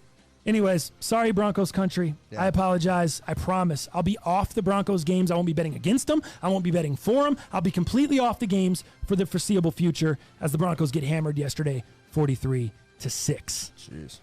Let's move on to the last one, Dal. Jags at Chargers. This is the last one. This is one we were on together as well. Last one of the weekend, and dude, halfway through it, I wasn't feeling great, to be honest with you. Yeah. I was thinking, okay, we thought they were a better 1-4 team. These are both teams with 1 wins. We thought the Chargers were clearly the better 1-win team. Yeah. And dude, it just looked like the Jags were not giving up. It looked like they were playing tough. And honestly, I was thinking, oh shit, here goes a 1-4 dumpster fire week for me and Heaters. We're going to get beat by this. We're going to get beat on this one. I thought the Jags not only had a chance to cover the 7, I thought they were going to win the game at one point. After the first quarter, they were looking tough. And they were down initially, but they came back. They were looking tough, and I was a little bit worried. But then late in the third quarter, the Chargers get a little bit of magic from their rookie quarterback, Justin Herbert. Herbert rolling right. Herbert pump fakes, trying to take it in himself.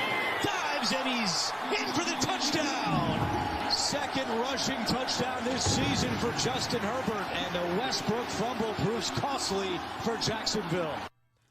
Herbert finished 27 of 43 with 347 yards and 3 scores to go along with 9 scrambles for 66 yards rushing and that touchdown you heard there. I didn't know he was that fast. Dog. I was shocked.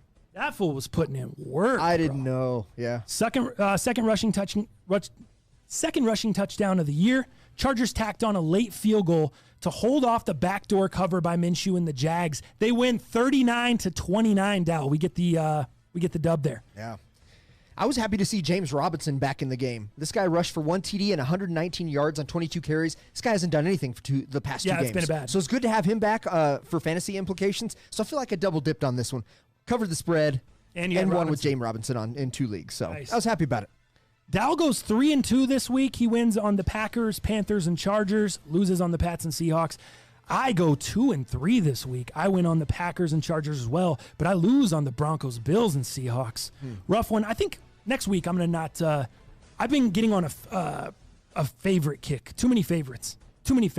This league is razor thin. This league is so close. The margin of this is the difference between a lot of these teams. It may look like a team is so much better than another team. They're not. You see how these guys go back-to-back weeks. I got to be on more dogs. Any given Sunday. Yes. As they say. Exactly. You know what I'm upset about? Dude, I had a parlay set up that was perfect. I had the Green Bay Packers -3, LA Chargers -7.5, and Seattle Seahawks -3.5. I seemed to win this money multiple times last night. Oh, dude. I had $15 at plus 597. That would have netted me $124. That sucks. Fuck, man. That sucks. I thought that was a good bet, too. You should have took him minus the first half spread. Not on the whole game. I know, dude. Seattle, you bastards. All right, that is the Week 7 Heaters Recap brought to you by DenverSportsBetting.com. Oh, boy, Dal. What a rough one. Yeah, I'm sweaty. For me, anyway. My first losing week of the year. You've been in that position. Mm-hmm. That's not a shot. It sounded like a shot, though, didn't it? Yeah, it did. Been in that position. You get it, Dallas. So try to console me. You know what that's like, Dallas. I'm sorry, bro. I'm sorry. Let me see. What do we got on notes? Where we at? I got 1 hour and 10. Yeah, let's move on to some UFC over the weekend. And let me start this out by just a huge congratulations. Shots to my man, Ed. Ed comes through on the show last week and says this. Do you remember this? What is the lock? What is the can't lose pick on this fight for you? Ooh, main fight on the undercards, Stefan Struve versus Tai Tuivasa. I see you look for Tai Tuivasa to knock out Stefan Struve. Stefan Struve, I don't know what's been on with that guy. Ever since he had heart issues, he tried to make an issue to come back. He hasn't been good. He's lost 4 of his last 5 fights. And I mean, the one thing he has a problem with is with these Islanders. These guys from Australia, from these guys, he has an issue with these guys. He can't fight these guys, and these guys knock him out. Mark Hunt, Marcin Tiburiya is another guy. Good, good shit. So just he has the issue with these guys, and look for Tuivasa to do a shoey after the fight. I don't know if he did a shoey. Do you know if he did a shoey? He did a shoey. Did he really? And his whole team did a shoey out of their own shoes. I didn't see it. It was crazy, dude. In the back room, they all did shoeys together. And it was awesome, man. That's dope. It was so awesome. He was 2 for 2. He called the knockout and the shoey. He made a couple of his, this is a little gross, he made a couple of his people in his corner spit in his shoe and then put the beer in the shoe. I was like, yo, this guy's fucking lost his mind. Oh, if I would have known he was doing that, I would have bet $5,000. Oh, yeah. I mean, I won. I won money on the knockout. Thank you, Ed. Straight cash, homie. But I would have put down more. He had these fools spitting in shoes. That's crazy. I was like, I missed the knockout because I was driving around. I missed all the prelims. Right. I didn't get on until the main card. So I missed this one. I saw the tweet with Ed. I was like, yes, cool, cashed. But if you missed it like I did, here's how it sounded. Oh, big shots landed for Tuivasa. Great close to overtime. We might not get there. Ty Tuivasa at the gun with a huge knockout of the skyscraper. That was just such a great call by Ed, because not only did he say, hey, just take Tai Tuivasa to win the fight, he called him on the knockout. And this fucking guy went out and knocked him out. Plus 150 on the odds, or 175 on the odds. Good shit, Ed. Nice. I'm proud of you, bro. That's my dog right there. Good job, Ed. I like that. Make these fools some money. And if you're not betting Ed's picks, I don't know what you're doing with your life. You're just passing up free money. Free money there. Let's just start with the main fight. Khabib versus Gaethje. Were you surprised on how that went? I should have stuck to my guns, bro. You guys got me all hyped up. Everyone got me all hyped on Gaethje. And then Edgar saying Khabib's not going to be, it looks like a Rousey spot, looks like a Rousey thing, could be a letdown spot, all this stuff. And it's not only you guys that were thinking, and I'm not saying you guys are wrong for thinking it, but you guys are wrong for telling it to me. Get me hyped up, because I was on Khabib. I wanted to bet Khabib, and I got off Khabib, and I bet on Gaethje, and I lost a lot of money on Gaethje. I got too hyped up. I had Gaethje. I bet him to win in each round, so I would cover there. I bet him to win by the knockout. I had him just to win straight up, and I got smoked on Gaethje. It wasn't even close on Gaethje, and yeah. I think Gaethje had a great plan, man. I thought the leg kicks were solid. I thought he was doing a good job, kind of chopping Khabib up a little bit, and I was like, man, if he can keep this up, we've never seen this. This could be good. And, of course, Khabib. Dude, Khabib was pressuring the shit out of him. That pressure was, dude, you could tell Gaethje was so uncomfortable from that pressure and that pushing forward. And Gaethje kept almost looking back at him like, God damn, this guy's a fucking maniac. Dude, what is he doing? Get away from me, But really quickly, to the point of everyone smelling an upset with Khabib, here's what Dana White said. Smelled like an upset tonight. The way that, he reacted at the weigh-ins, the way that he acted when he was walking out tonight. He didn't look like himself, breathing heavy and taking deep breaths and, but wow. There you go. So we were not the only ones. You guys, everyone was not the only ones that thought maybe some upsets coming. My homie Derek was hitting me up on social media like, yo, bro, I'm telling you, he's going to shock the world. Everyone's saying he's going to shock the world. Khabib's just too, no matter what. No matter if he cheated on his weight, which I don't even care. I was upset about the weight thing now, but the way he won the fight, who cares? 2 pounds over, a pound over, a millimeter over, doesn't matter. What was going to happen was going to happen. The weight didn't dictate anything there. It wasn't close enough for the weight to dictate. Right. None of the fights have been close enough. We're talking about a guy that hasn't lost a round. How is that not the GOAT? How is that not the greatest of all time? No shit. He's not a great promo guy. He's not a very fun fighter to watch. He's not a very, I wouldn't say he doesn't put on these shock value, entertaining type fights. But not a lot of showmanship. The guy's just good, bro. Yeah. That's what Dana White was saying here. 29-0 good. What a night. Wow. Wow, man. He is the baddest motherfucker on the planet. Like, I mean, let's start with... There's like a feeling out process for like 2 minutes, and then it's on. I mean, those two were going. The pressure that Khabib puts on you is unbelievable. Literally didn't respect his punching power. Just walked right into everything. Did what he wanted. When he started to go for like the armbar in the first round, I was like, oh my God, he's gonna try to pull off an armbar. Then the second round, he keeps the pressure on him, starts to go for for that submission, I was like, oh no, right? And he locks it up, gets it, and chokes him out. Unbelievable. And he still didn't lose either round. Crazy. Can you, I tweeted it out on Saturday. I said, everyone in that division better be thanking their lucky stars that that he retired he tonight. Stepped away. Because he could have run this thing easy for the next 5 years. Probably more, but I'm going to say 5 years guaranteed. He could have run this shit. The next 5 years, he could have ran that division. He is still young. And that's dude, that's arguably the toughest division in UFC. Some of the biggest names. And this guy, he'll mop everyone, bro. Yep. Are we going to see the same thing with down the line with Chimaev? You think he's on that level? I know people are hyping him up, and I know all that, and he looks good so far. I don't think so, just because we haven't seen enough yet. But I mean, you can't give praise like that to just somebody who hasn't heard. Yeah, you can't just. We're talking GOAT status here. Right. We're talking GOAT status here. You can't do that. Yeah, that's too early. Good point. Dana White was asked about the retirement. Did that shock you a little bit? No, not at all. Not at all. I was glad he did it. I was happy. Once he said the reasons too, I was like, oh yeah, it makes complete sense. Like I see this coming. It wasn't like promising his mother he'd never fight again without his father. Yeah. Yeah. I thought it was great, man. And he still gives respect to people that he respects. I thought it was very good. It's so good too, because he is not going to ever, by stepping away at this juncture, he's stepping away as the greatest, and he can never have that taken away because he's not going to last. He's not sticking around long enough. I know. He's not a guy that's going in there and going to get, like he's not ever going to have a situation that he could get a Buster Douglas type fight. Right. And I don't know if that could happen to him anyway, but anything's possible. It's fighting. But I thought, I wasn't surprised by it. I think it's legit. And Dana White was asked about that after the fight, if he thought, it was going to hold up and he was really retiring. So do you take him at his word that that's it, or do you think that maybe he'll change? What this guy's been through, we're all lucky that we got to see him fight tonight. Look at this. Look what else he details after the fight. I don't even know if you heard this, if you didn't hear the press conference. Check this out.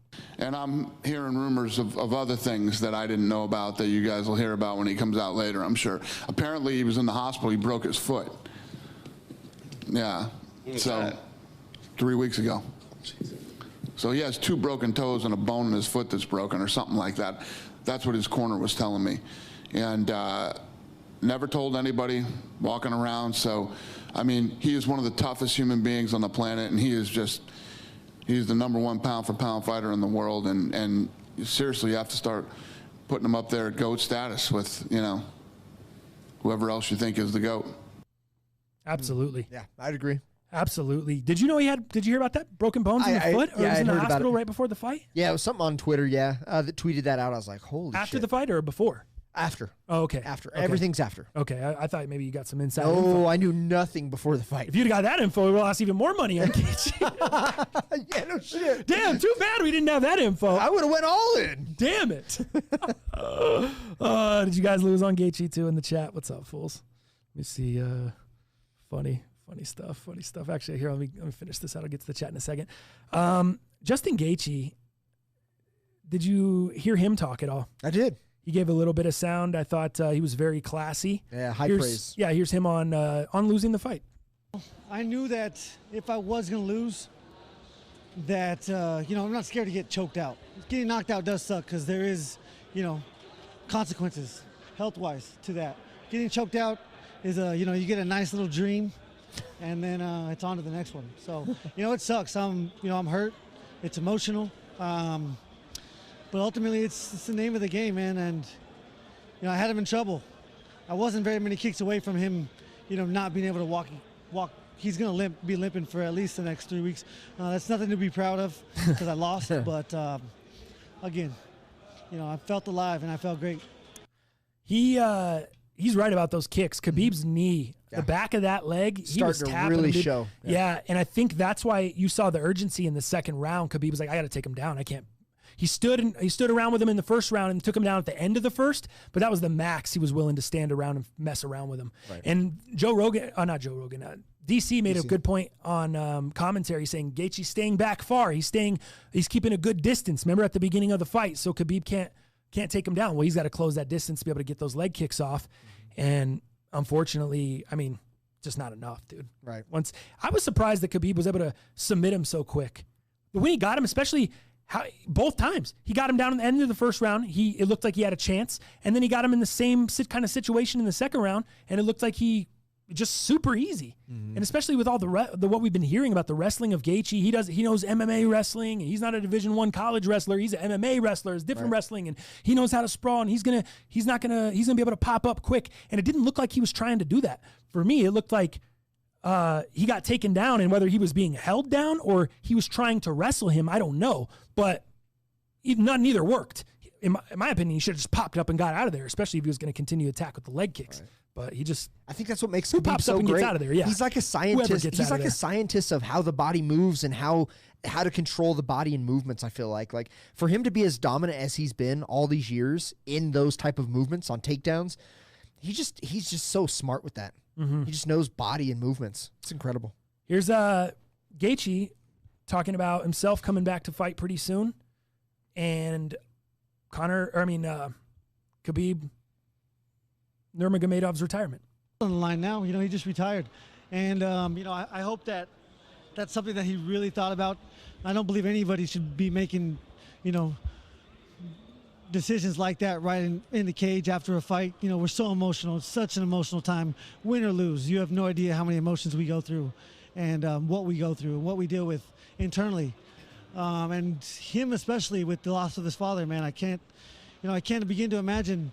I don't want to imagine, what he was going through. But as soon as the fight was over, I went up and told him that he just made his father so proud, and it was he did. Classy there you as go, ever, dude. Justin. Great, huh? Yep. Great shit. Yeah, neighborhood in the chat. It's pretty funny. I bet Khabib all day, fam. It felt like the Masvidal hype, and I learned my lesson. Sometimes that hype, dude, you never know. Like, fighting is so crazy, but you're right. Look at the Sugar Sean O'Malley fight, right? Oh, yeah. Look at that one. And he got injured in the fight, but still, it is what it is. Like, injury, non-injury, he got his ass beat. Not only did he get beat, he got put out. He got finished. Who the hell finished him? I don't remember. I can't even remember. Huh? Oh, Cheeto Vera. Cheeto Vera. Oh, yeah. Cheeto Vera came through and took all that hype. Sean O'Malley hype, dude. And that's right. Yeah, just came through and took it all. Dude,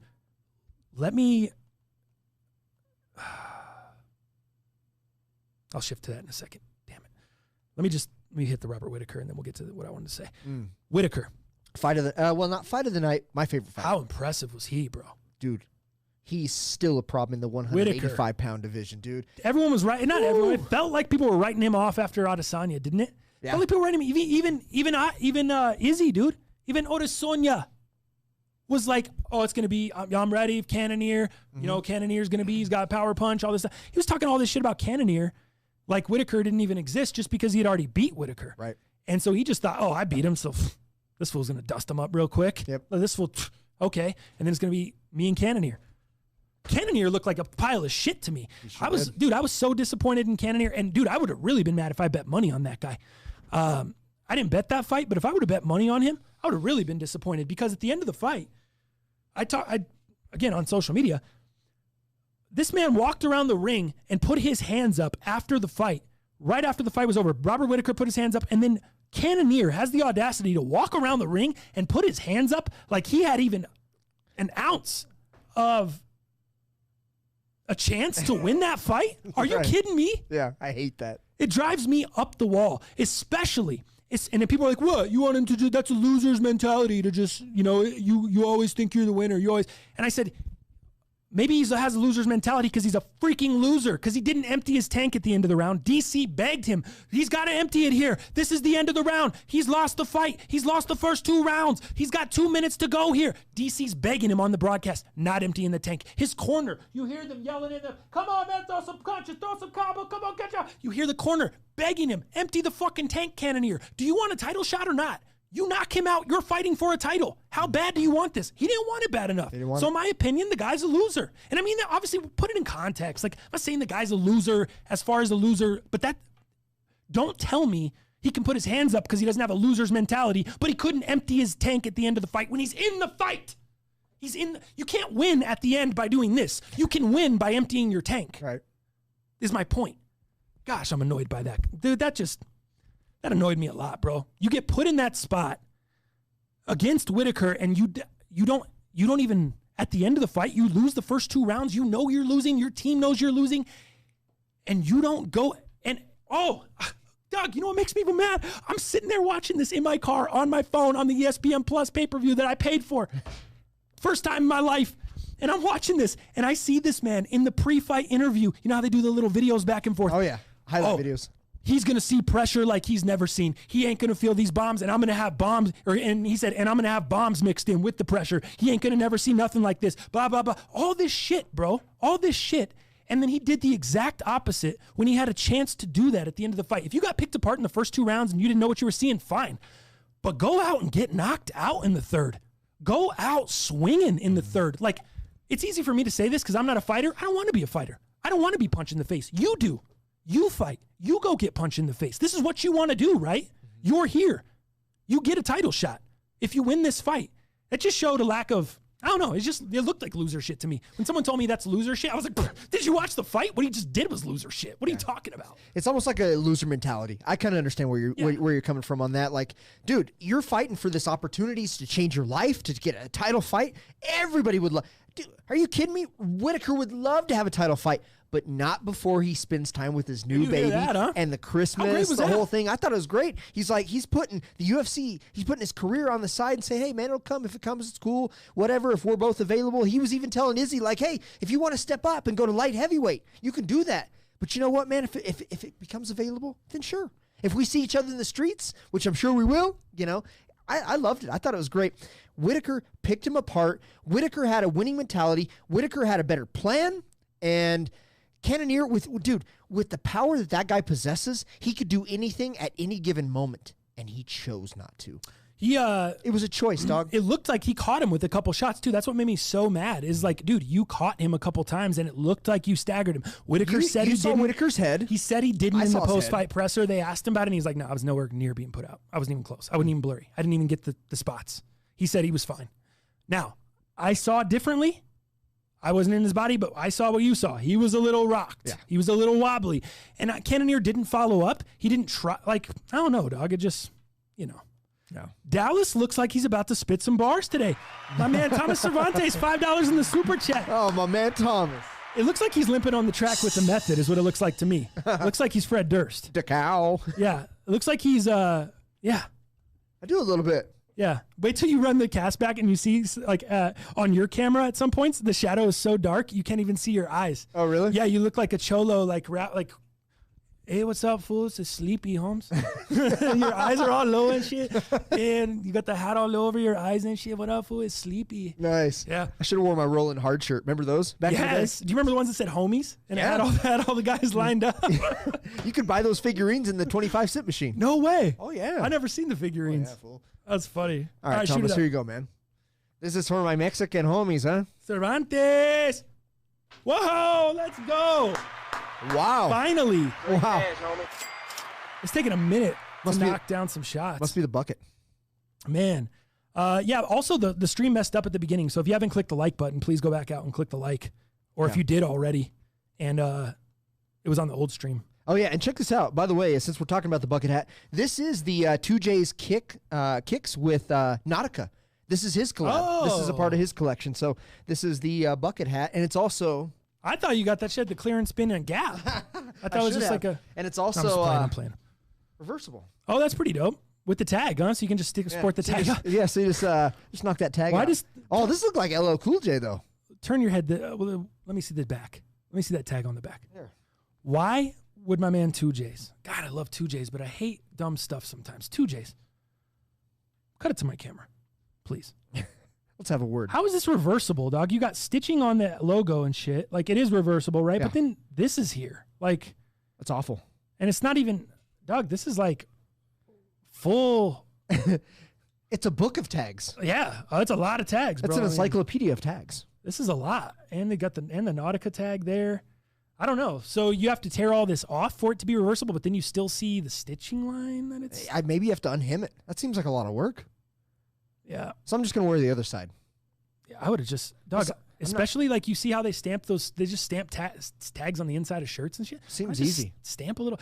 Like right up on the top. It's almost like they're too proud. I don't know. I don't get it. Look at me picking everything apart like a pile of crap. Save Splash for- Bros, the franchise can hit it too. Glenn Cabrera. What up, Glenn? What'd you say? I was going to say, save it for the sneakers. I know. Look at me. Yeah, you get seam ripper, Blake P. Yeah. Yeah, dude, you got to get a seam ripper to Seam actually. ripper. Like, would you wear that reversible? No. Right. No, unless I seam ripped it. Exactly. Yeah, you wouldn't wear that with the tag like flapping around. Like, I do kind of look like a cholo over there. yeah, it's a little dark. You can't really see me over there, you know? Is your, I guess Maybe, it's all right. maybe I should flip it up like this. They look like a sailor. That's a weird flip. That's a weird flip. It's not a good flip. That's a weird flip. Robin hates the bucket hat. When I left this morning, she's like, "You're not gonna. Are you wearing that? Oh, Fucking no. who cares? Who cares? Be She's you." not a fan, huh? Nah, she's not a fan, dude. What? Just to finish up the MMA really quick, what do you think the next fight is for Robert Whitaker? You think he gets Adesanya or someone else? I think he gets what he wants. If it's Adesanya, great. I don't think that guy cares. I don't think that guy is looking like super hard for a title shot. If it comes, cool. That's what I love about his mentality. He's just here to fight. He's just here to take care of his family, and with his kid that he actually just gave a transplant to. I can't remember what he donated. It might have been plasma. It might have been something, but he just donated actually, and that's why he didn't fight 2 fights ago. So that whole thing. So just being a family guy, the Christmas, spending time with his family, I don't think he gives a shit if it's Adesanya anytime soon. I think if they're cross paths and it makes sense, he's down. But he's down for anything, and that's what I love about him. DF Dub. He's badass, dude. He's DF Love Dub. that Kiwi. He's the best. Here's what Dana White said when he was asked about Whitaker's next fight. Right now, like I said, Adesanya has a lot of options, but the fight that makes the most sense right now is Whitaker. I thought Cannonier was going to be a much tougher challenge for him. You too? He looked good tonight, so the Adesanya fight makes sense. I think so too. In the spring, March. What do you think of that? March, April?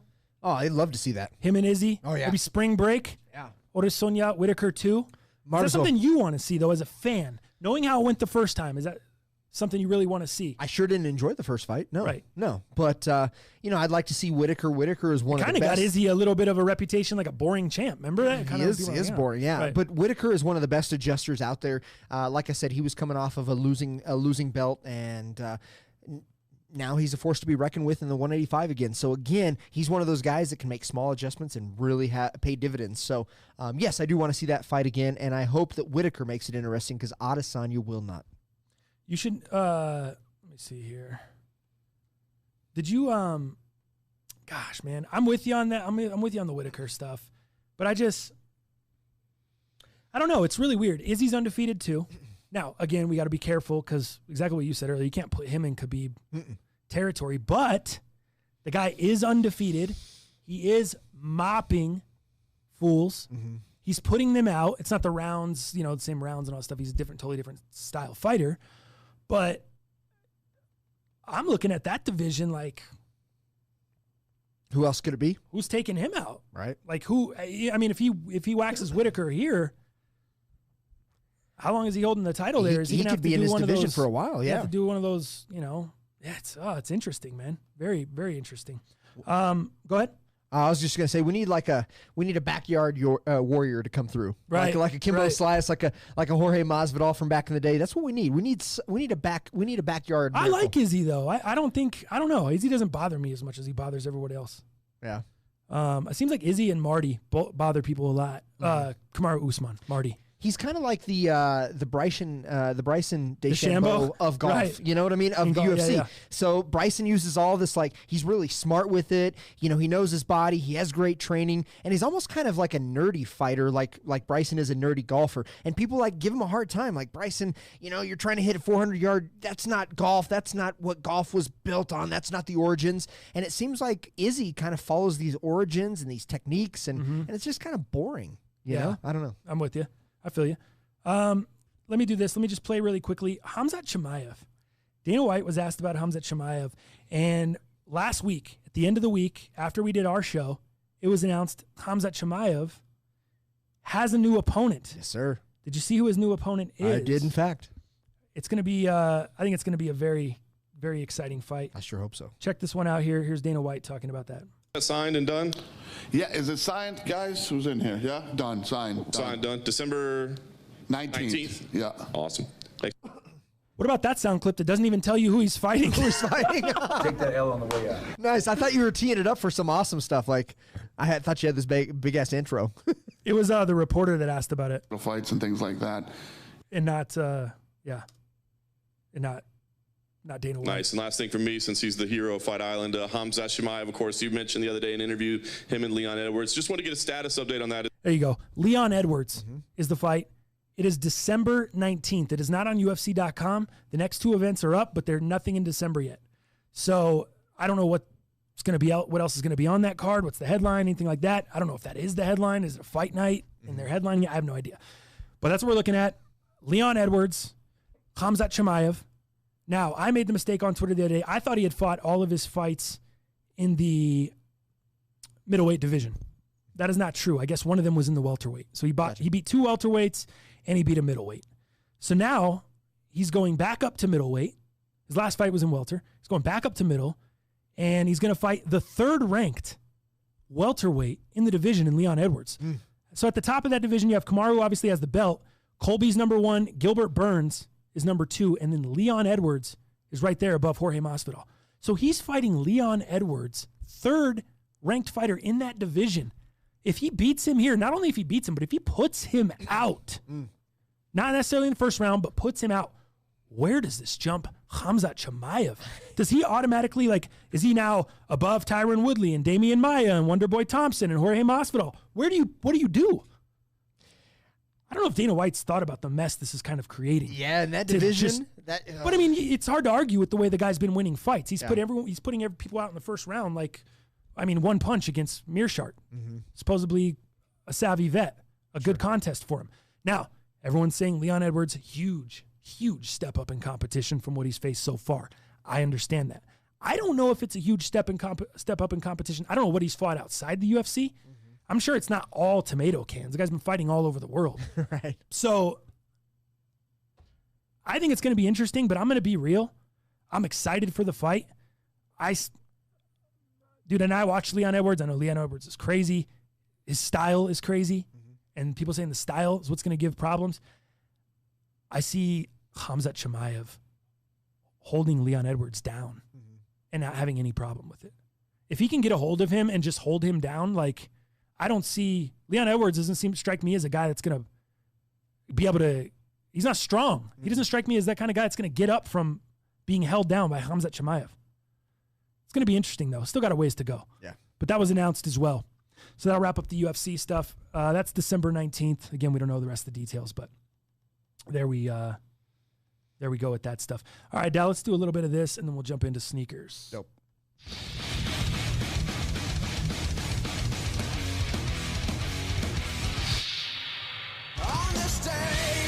All right, fools. On this day, I have 2 album birthdays that I'd like to represent here. So, album birthdays? Yeah, dude. First one, Incubus, their 3rd album called Make Yourself debuts today, October 26, 1999.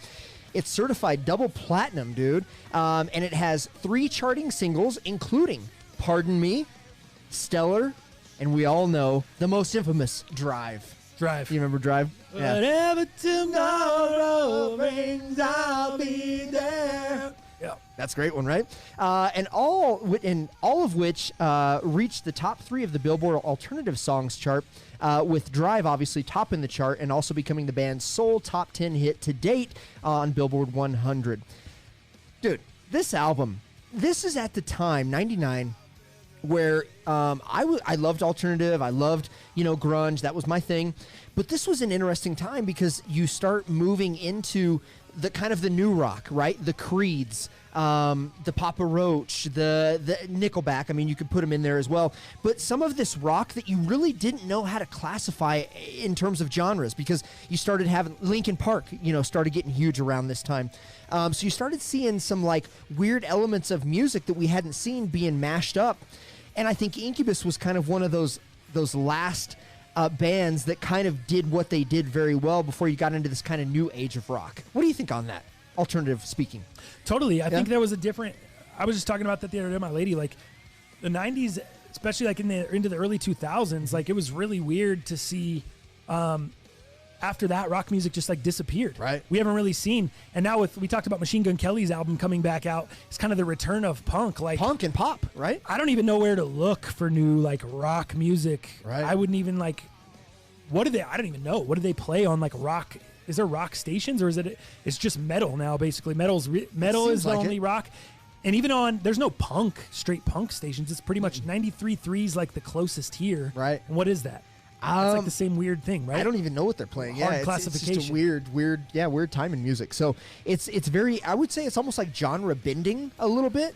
And we see that with even rap and hip hop that are kind of using samples. You know, you see what Post Malone's doing. He's very rock, you know, in the way he was in his roots and all that. So it's just an interesting time. But going back to Incubus, man, this album just did a lot for me at the time. You know, I fell in love with Incubus, actually. They were one of my favorite artists and still are. I didn't like how they grew in their latter stuff that they're still putting out today. But, man, this really rang true with me, and a lot of their songs hit me and inspired me at a time where, you know, I was trying to find myself and trying to find out who I was and establish myself as a man and you know, establish these careers. Incubus was huge for me in leading that battalion for me. So T-Mobile was listening to Drive when I got the call from my mom that my father had passed. Can't hear it without thinking about the great times with him. Was hard to hear for a few years, but that's changed for the better the last few. Nice. Good stuff, T-Mobile. Yeah, it sucks, yeah, dude. Man, that's hard when music is mixed with something like that. Music's mixed with a bad memory, man. Sure. Very, very, very tough. Yeah. All right, so let's go back to, we said we had dueling birthdays, so let me go back to another one that I found that was interesting. And we'll have a little conversation past this as well, because it really brings up some new things here. So check this out. Also, on this day, October 26th, 1993, we have Shaq debuting his first album, Shaq Diesel. Nice. Shaq Diesel. Yeah, dude, What year was that? 1993. So this album features production from Ali Shaheed Muhammad, who was the producer, the main beat guy for A Tribe Called Quest. You have samples on here from like Def Jeff. You have samples from Phife Dawg. Crazy features, dog. Mm-hmm. This album, Shaq was getting love, dude. And then of course you had the guest appearances from the Foo Chickens, which is one of the greatest '90s rap groups out there. And they were with him on What's Up, Doc? Can We Rock? You remember that song? Yes. Yeah. But arguably, this changed the game a little bit. And I was talking to you a little bit about it, so let's get right into it. I couldn't remember another like NBA player for sure, or any other athlete that really tried to kind of delve into the rap game. And then, you know, you and I were kind of thinking about it, and we were like, well, actually, there was somebody right around that same time. Yeah. And it was Deion Sanders doing Primetime, right? Right. Must be the money, baby. It must be the money, right? And it was interesting because I think these two, and Shaq actually did it before because his album came out in 93. Deion's Primetime album came out December 26, 1994, so almost into 95. Okay. But as we look at this, you know, he obviously set a precedent because now not only did you have the likes of Shaq, you had Deion Sanders Primetime, you also have artists of the past and today delving in the rap game. Can you think of any other ones off the top of your head? Oh, it's probably some NBA Yeah. cats. I feel like there's everyone in the NBA, like a lot of cats tried to rap. Even as recently as Kuzma. Remember they were firing raps back and forth or some shit? Weird. So I'd say I'd go NBA. Who, Starberry? Was he a rapper at one point? Starberry, I probably believe so. He didn't make my list. Okay. But who did make my list? Number one, Tony Parker. Did you know he delved in the rap game? Dude. Foreign Tony Parker? Yeah, foreign Tony Parker. Stop. Check this out. Eva Longoria, Tony Parker? Eva Mendes, Eva Longoria, whatever. Wait. No. Eva Longoria. I think it is Longoria. I'm tripping now. Eva. Who is he married to? I think it's Longoria. Yep, it is. Yeah, okay. Desperate Housewives. Chick. Gotcha. Eva Jacqueline Longoria. Nice. So check it out. Yeah, so the San Antonio Spurs point guard tested the rap waters back in 2007 when he released the full-length LP album TP, which featured R&B singer Jamie Foxx and French rapper Soprano. The album was comprised entirely of French lyrics. Oh, it's a French rap It's a album? Nonetheless, no wonder I never heard of Even this shit. better. But it's called TP. You should be able to find it on all streaming platforms, hopefully. So TP, there you Tony go. Parker. What about Kobe Bryant? Do I remember Kobe rapping? I don't. Check this out. What I Live For. Sprinkle me. Basketball, beats, and broads. The Black Mamba rapped in his song Kobe, featuring supermodel Tyra Banks. While Bryant has been criticized or credited for helping the Los Angeles Lakers to 5 championships over his 20-year career, his foray into rap was very short-lived. Yeah, no shit. He's probably like, oh yeah, I'm a lot better at this other thing. Yeah. But yeah, his song called Kobe. And that's what he's known for, I guess, in Tyra Banks. Conley, Shaq was the best basketball rapper. You think? That's what Conley thinks. I might challenge him on this. So obviously Shaq, he had his 1996 film Kazam. He had all this other shit, but 1993 release of his debut album Shaq Diesel, which actually hit number 25 on the Billboard 200 and went certified platinum. So I'm just throwing that out there. Dog, it's He said John King said Kobe's track featuring Brian McKnight is a banger. Or is a classic, he said. Gotcha. It's Brian McKnight featuring Kobe. Mm-hmm. Okay. He had songs with Brian McKnight? That's crazy. Who knew that? Yeah, I just know the one Kobe Bryant featuring Tyra Banks. That's the one that I know of. I didn't know he did She's anything singing else. on it? I think so. Damn, they're just letting anyone sing back then. For sure. It was like Rap City, The Basement, Big Tig, like on BET. Just come in the booth. Come in the booth. Check it out. Whoever wants to step in.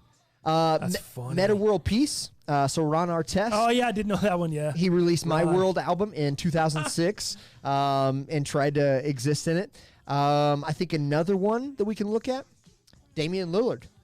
AKA I knew that one, yeah. Dame Dollar, Of course, right? of As his course. rap ego. I remember him being on Sway and spitting some bars on the morning show with Sway. Any good? Really good. Oh. Yeah, dude, where he was spitting with Sway, you all should check that out. But so yeah, he's showing off the world with his fiery chops during a freestyle with Sway in the morning. Dame Dollar dropped his debut album, The Letter O, on October 21st and recruited several artists from Lil Wayne and Jamie Foxx to Marsha Ambrosius and Juvenile. With his latest release, Dame Lillard proves he's a promising talent both on and off the court. Dang, How look at about that, bud. So, and then a couple others out there. Amon Schubert, he came out with something. Most of his stuff was freestyles. Amon Shumpert was rapping? Yeah, and then Lou Williams has been known to do quite a few freestyles as well. But yeah, there's my list for you, man. I'm trying to, that's pretty good. John King said the Kobe joint, or the Brian McKnight joint was way bigger than the Tyra joint. Was it? I just remember the Tyra one. Because she was actually singing on it, and then I remember, I think the video, it actually showed her. I can't remember exactly, but I just remember Tyra Banks and Kobe. I'm looking at the Brian McKnight one. I'm looking at the music video right now. I'm skimming through because I'm trying to find Kobe's verse so we can play it for you guys. Is Kobe even in the video? Oh, he is in the video. He's in the background dancing, bro. He's like grinding on some girl with curly hair. He's not even rapping. That's just the end. Is this verse the beginning? This ain't Kobe. That's not Kobe. Suppose wearing a full-on Michigan fit. He's got like a Michigan hat and then like a beige button-up, 10 sizes too big, 90s style. Just trying to find Kobe's verse here. Hey, Brian, you want to have a nice warm glass of Shut the Hell Up so we can find Kobe's verse? Nope. Oh, here you go. Here you go. Kobe, you ready? R.I.P. Yeah. Listen to Kobe Bryant. I'll get clip for copyright for Kobe. Through my body, burns so sweet. Blood boils when you speak, makes me weak. But I refuse to weep. Yet when I sleep, I feel tears trickling down my cheek. Stay strong, pride telling me move on. My heart's fighting me, forcing me to hold on. Yours forever, fell for you beyond measure. Pure as ever, unfazed by sins of treasure. Look at Kobe, bro. That's With the Brian crazy. McKnight feature. Remember this one? Oh, yeah. Who's this one? Who does that? That looks like some Brady Bunch dancing. There you go. That's what it was. Brady Bunch the movie. All right, nice. Dude, how did I come up with that? Jam Shit. Brady. Man. Because it's a classic. Man. Such That's a funny. classic guy, I guess. All right. That Hey. was worth it if we get clip for copyright. But let's be real. YouTube's scanning for Brian McKnight and Kobe. Totally. What are we doing? I'm gonna have the camera on you real quick. I gotta go fix the main real quick. Oh, yeah, you're good. So yeah. The Brian Jackson, damn, this shit was my jam.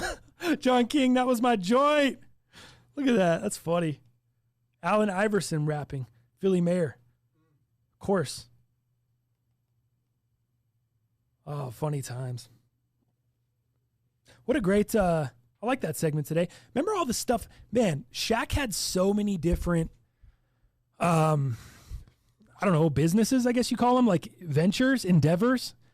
Whether it was the music, like you talked about there, Shaq, the movie, Kazam, what was it? Yeah, Kazam. Kazam, the movies he was in, did a bunch of acting. Or Shaq, Blue Chips. What the hell? Remember Blue Chips with Nick Nolte? Oh, wow. And Penny Hardaway. Anthony Hardaway. Yeah, that's a throwback. Blue Chips, dog. Shaq Fu, the video game. Oh, yeah. You remember Shaq Fu? It was like Mortal Kombat. Damn, was that on Genesis? Dude, it was on Genesis. Look at this in the chat. Vince, Shaq was one of the first CDs that came with the Sega Genesis game Shaq Fu. Oh, I didn't know that. Yeah. I had no pretty idea sick. either. Huh. I had no idea either. It's kind of fire. I gotta tell you, my parents bought me the Shaq CD. I owned it. Oh, yeah? I owned it. Nice. I owned it. You bumping it? I did bump it. What was wrong with the main cam? Battery. Oh. We've got to plug that in, so I need to get a little juice, and then we'll get the main it's camera fine. back. It doesn't matter, whatever. Yeah, it's okay. Just forgot to plug it in. Huh? Blue Chips is the shit. People are loving Blue Chips. Dude. Oh, love Blue Chips, dude. All right, Dal, let's go ahead and finish up the show. We'll go into some sneakers and fashion brought to you by PureSpectrumCBD.com. Check it out, fools. Man, this weekend, I was so sore from just working so much and hanging with the lady. Man, I just needed a little back massage. So they have this Pure Spectrum Invigorate Salve. It's a very, Vaseline kind of texture. Oh, I know. Yeah, which means it's got staying, right? It's not just going to wash off. So it continues even after you take your shower. Because, of course, I wanted the lady to massage my back and I wanted to get relaxed. But then I also wanted to take a shower and then head to bed. So being that it has that consistency, it's not going to wash off in the shower, which is super nice. So it's going to continue to work. This salve, I will tell you what, man, it smells delightful. This happens to be a citrus salve, so it smells great. I felt so much better after just allowing her to rub this on there, dude. And I hate having her do things. I want to take care of her, so I always hate asking for it. But, oh, dude, it was the best thing I did was having this salve rubbed on my back over a long weekend where I had to be sitting. I had to be watching training videos. My back was all out of alignment, dude. You know how it is, dude. When you're on your ass all fucking day, it's the worst. So, man, she came in the clutch, rubbed this on me, dude. It felt so good. So, for all you fools looking for a little bit of great stuff through 2020, when it's such a bullshit year, get yourself some salve at PureSpectrumCBD.com. Use code MUP for 10% off your entire order. Let your lady take care of you for once, fellas. Shit. All right, sneakers today, man. What do you want to start off with, man? How about, did you see what just came out on the Adidas app this morning? Yeah, a shoe I don't care about. A shoe that you didn't give a shit about. What was it called? I don't remember. Was it some 380? It's the 380 calcite as it's called. And I guess calcite is like one of these minerals that kind of shines and glistens in certain lights. I don't know much about it. That being said, let's go ahead and get you just a little calcite action. Calcite glow. Yeah. You know what? I actually like this shoe. I'm sad that it's coming out in the fall, because it seems like that upper is going to get so fucked up. Sorry, neighborhood. What's up? But tell me if you know what movie this is from. Okay. The funny thing about my back is it's located on my cock. That's a great statement, but no, I don't know what movie it's from. Super bad. Oh, he's like, Jules, you know the funny thing about my back is it's located on my cock. But she's like, I don't know, dude. Anyway. Was he trying to get a back massage or what? Something like that. Very funny. It's on my cock. Oh my gosh, I'm dying. That's okay. hilarious. So the calcite, so it doesn't seem like now a fall release in terms of the upper. It seems like this upper is just going to get absolutely shredded and tarnished. But let me tell you the good news. Tell me the good news, bro. This upper glows like a mug. So in dark, that full upper glows in the dark, which I think is absolutely great. That's good that's probably gonna be good for resale, huh? Yeah, I only have one glow in the dark shoe. It's that Yeezreel. I have the glowing and reflective which is pretty cool. Oh, yeah. So I think, the 380, and this is a shoe that you have not tried on. And it bothers the shit out of me because all Yeezys previous to this are subpar in terms of comfort, in terms of feel, in terms of support, in terms of just everything. This is the best model that I've tried on for comfort, and I really want you to try it on. I just wish they had a colorway that I liked, like an all white, not to mention glow in the dark. I don't care. This is an Adidas stock photo. We don't know if it's going to be different. Oh, yeah. We know how shitty those stock photos are. Well, if it's as white as that, it's too white for me with the prime knit. Dude, I wore my, what are they the other day? The TV Static, Yeezy V2s. Oh, dude, you still have those? Why did I call them TV Static? That was the NMD. Yeah, that's the NMD. Are they just static? Are they just? They're the static NMDs. The static V2s. The static Yeezys. The TV Static is the NMD. Right. What are the Yeezys? Are just the stat? Are they called the Statics? Oh, they're white with like a gray Oh yeah, what were those Statics? I have no idea. I can't keep them all straight. Now you're going back on. Anyway, I wore an all white Yeezy that I own. That is, I think it's a Static. Static V2. It was dirty within 5 minutes of stepping outside. The prime knit was like I'd rubbed up against something. It's just I'm 5 years old. I'm not stepping over shit. I don't watch where I walk. I just fucking want to wear the shoes and walk, and I can't do that in white shoes. You can't. That makes sense. Like, especially in Colorado. I'm not tipping toeing around anymore, bro. It's just, yeah. So if they come out with a model that I like in the colorway, I'll cop it. But on these prime knit uppers, when it's a light color prime knit, it is just so hard to keep clean. Yeah, so hard. I agree with that. Yeah. Now, is this something that you're interested in possibly selling? I didn't look on StockX to see what they're going for quite yet. That might be the best thing to do. But I feel like a 380. They haven't done so well in the last couple of releases. Right. They've been shitters. We look at that Mist, for God's sakes. It's a shitter in terms of resale. But this one, with that glowing aspect, and it's pretty neutral, so it's not some colors that aren't easily worn, I think this will do well for resale. And by well, I mean you could make some money. You're not going to lose money by buying this and trying to resell it. Does that make sense? Is it going to be $30? Is it going to be $50? Is it going to be $80? I think there is profit. I don't know how much, but I think this is a profitable shoe. Calcite Glow's ask right now is about $350. Uh-oh. And it's not out yet. But the bids are under $2. Are they? 285 is the highest I see. Oh, no, you got a 302 on a size 11, 305 on a 13. So around 300s where the bids are the highest bids. Gotcha. This is what you're looking at there. Ankle, way too small. Looks way too small on these. Is it? Do you have any issues? T-Mobile said that. I like the ankle. Does it not have any issues when you put it on? It stretches nice? I feel like the ankle of the new modern-day Ultra Boosts are way worse. I like this ankle. 380s, most comfortable Yeezy, hands down. Yet, they drove their colorways into the fucking ground. I'd agree. Brian Jackson. Failbeast, 380s are the worst shoe ever. I bought one and never again. Let's talk about hard to get on. Huh. So he says he has an issue with it getting on, which you said you know. I don't get that at all. You and Jackson, most comfortable Yeezy ever, on it, love it. Guaranteed. Failbeast, not on it. I can't get it on. Y'all tripping. It's super easy to slip them on. That's what and I that's say. my big ass wide feet. Brian Jackson. Yeah. Ankle opening too small, Failbeast said. Huh. Well, that's really strange. Yeah. Brian, you're a 12 like me, aren't you? Yeah, Brian's a bigger guy in terms of foot size. I think he's a 12 or 13. Maybe 13's too big. Yeah, maybe. Interesting. Yeah, I don't know. Anyone else having any issues getting those on? Or not having any issues getting those on? Strange. Well, so this is on the Adidas app.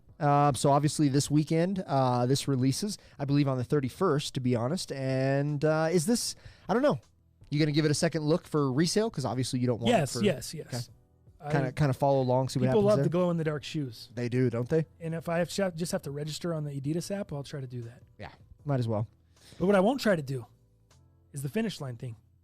There's some finish line jig. What's going on? There is. But my whole shit is messed up because my finish line app doesn't connect with my winner circle points for some reason. The homie Jefferson Jr. was asking me about this. He's that's the first problem. He asked if we could talk about it on the show. And I was like, bro, finish line can fuck all the way off forever. Like those guys, I don't know what happens. Like, I have an email that's set up with a Winner Circle account. All of a sudden, they've become separated. And they're like, well, it's not attached to a thing. And they tried to reattach it. I called customer service. They've tried to reattach my Winner Circle account to my email. For some reason, they cannot do it. They said set up a whole new one, and then they could try to attach it to that one. I set up a whole new one, tried to attach my Winner Circle points to that email. Won't work. They cannot get me my old Winner Circle points. So I'm like, whatever. Can I start fresh? Can I just get a regular Winner Circle account that works so I can now go do this new rigmarole that you guys have invented here for me to get a pair of sneakers, which I don't go to the store for? Yeah. Can you do this for me? They're like, yeah, just set up a new one. It'll be all good. I set up a whole new one, start from zero. It doesn't work still. The thing won't let me sign in now. It doesn't link. It doesn't. Nothing. Dog. So Finish Line's dead to me. They're like Buffalo Bills. You guys are all dead to me. Foot Locker, dead to you. FLX Foot is the worst. Locker is not dead to me, but they're on the deathbed, if you will.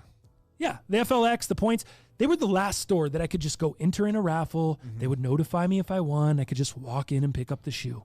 Now that COVID and everything, they've changed. Now that they went to the Flex Rewards and did all this BS, you enter all these points and you have no idea if you're going to win or not. You're just wasting points. So you don't even know if it benefits you or not till after you've just wasted 3,000 points on extra tickets.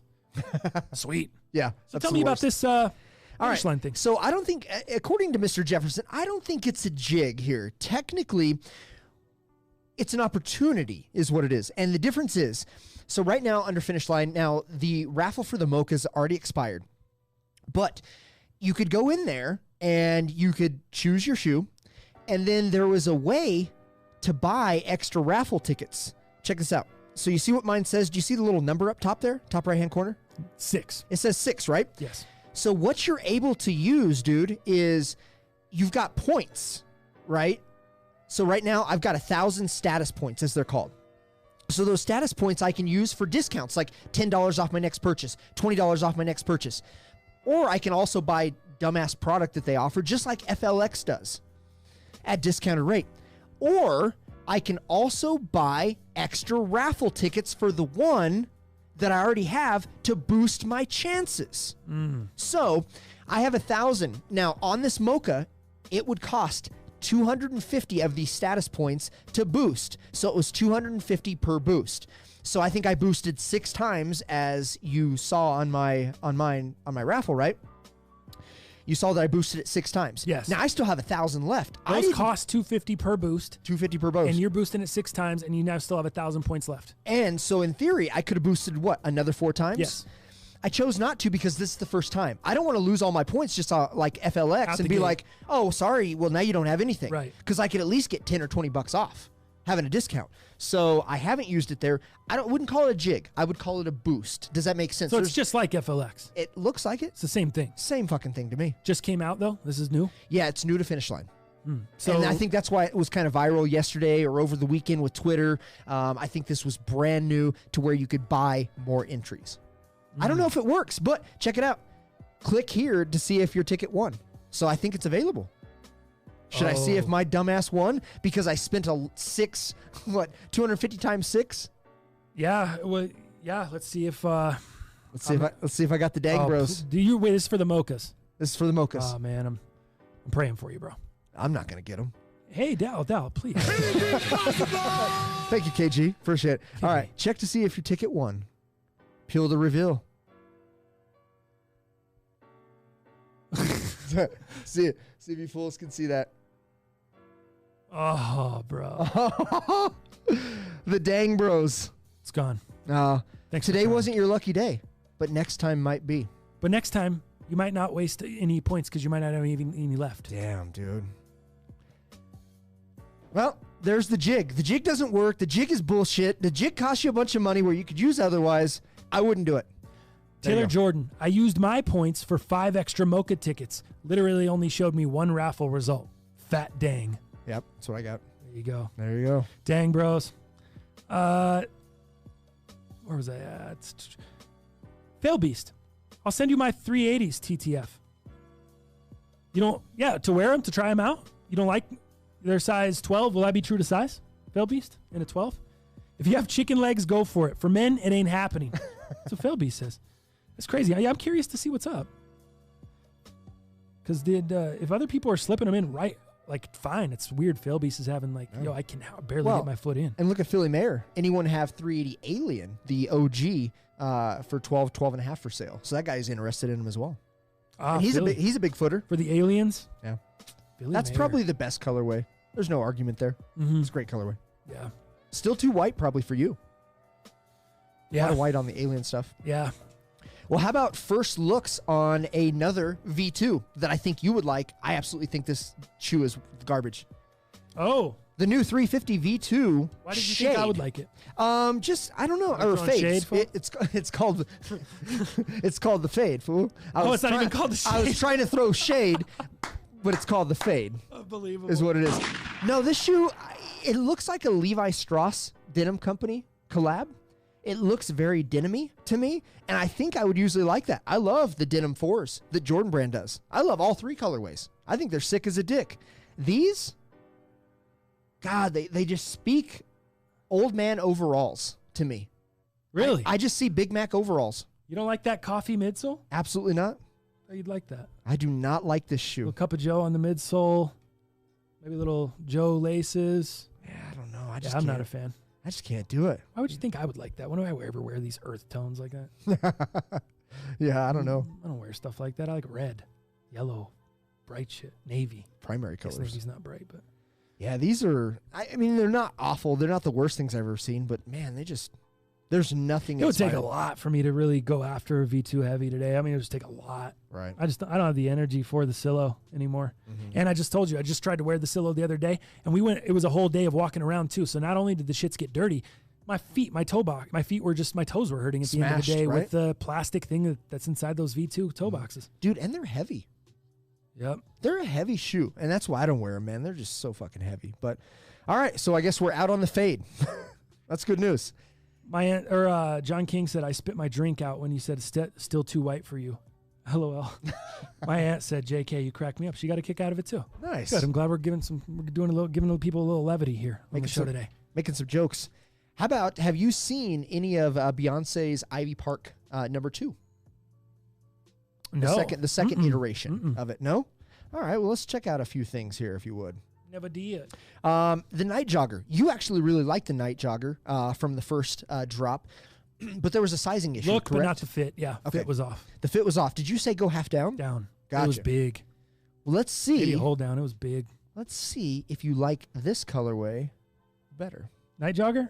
Ooh, what do you think about that, dude? Kind of crazy. Is that too earth tony for you? No. Okay. That's kind of crazy. That might be my speed. Because the Volt looks good. Yeah, Volt toe box and then the black on the back from like the midfoot panel back. If you're listening on the Well, audio and version. that's not black.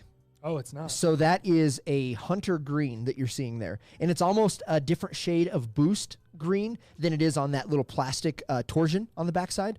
So it's like a dark green and then a little bit lighter green, which actually resembles the upper. So you've got some greens in there. Right on cue, Philly Mayer said, Dow, remember stock photos can be deceiving. Yeah, I thought that was black. I don't, even if it was, I mean, I don't think I'm in on either. I mean, I don't think I'm like all in. Nah, Yeah. I don't need it. It's just something I don't need in my collection, bro. Yeah, I understand. I don't need it.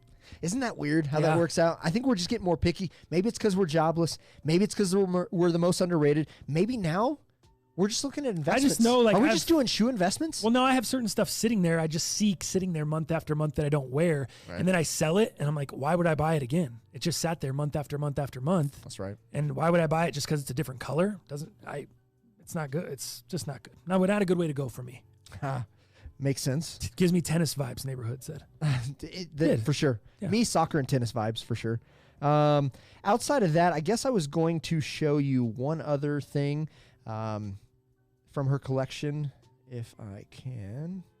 It's not a very good picture, but this is off of Ivy Park's like Instagram, and it's kind of the best that we can do. So she actually came out with an Ultra Boost. Now, this is a Volt colorway. I was looking forward to this. I thought it was going to be a typical 1.0. I thought it was going to be tight. I thought it was going to be right. We're going to cut the ponytail off that's going to be on the back. No problem. Same concept. You can't tell, but it is a 4.0 upper. Oh, really? And in my opinion, I was never a 4.0 fan. I call it the 4.0. So for me, this is a hard pass. Number one, that lacing system sucks. We've talked about that, right? The lacing system is god-awful. You have to at least go up a half size, if not a full size, in the Ivy Park, in my opinion. The ponytail on the back is ugly. If you cut that off, it's nice, and it looks like a typical 1.0. But now that they've switched to the 4.0 gradient, I just absolutely hate this. There is nothing that makes me want to buy this. I think I have a shoe that is similar but better. It's the Solar Hue Billionaire Boys collab in that kind of greenish Volt colorway, that greenish yellow. You know which one I'm talking about. You took the photos for me. Yes, I do. I think that shoe is way fucking sicker, way better. It's a way better color, and I don't have to customize the shoe to fucking fit my foot. Yeah, I still got to get... I love the OG one just because I love that colorway. I love the maroon up top with the bright orange pops, but I got to go cut the laces out and put some bright orange laces in it. Yeah. Like, that's what I need to do with it to make it wearable for me. Because, yeah, like you said, the lacing system on the Ivies is just so tight. Oh, it's the worst. worst. It's because it's tight. That means if you have a wide foot or if you have a bigger foot, it's hard to get your foot in because the cage is squeezing your foot. Mm-hmm. It's just, it's really strange. They didn't, like, think it through all the way for people with wide feet or whatever. Right, for sure. So, yeah, kind of just, That's kind of where I'm at, too. Yeah. So. I want to show you one other thing, and then I want to talk about one other thing, and then we can kind of wrap up sneakers. But this Thursday, are you aware what Supreme's dropping?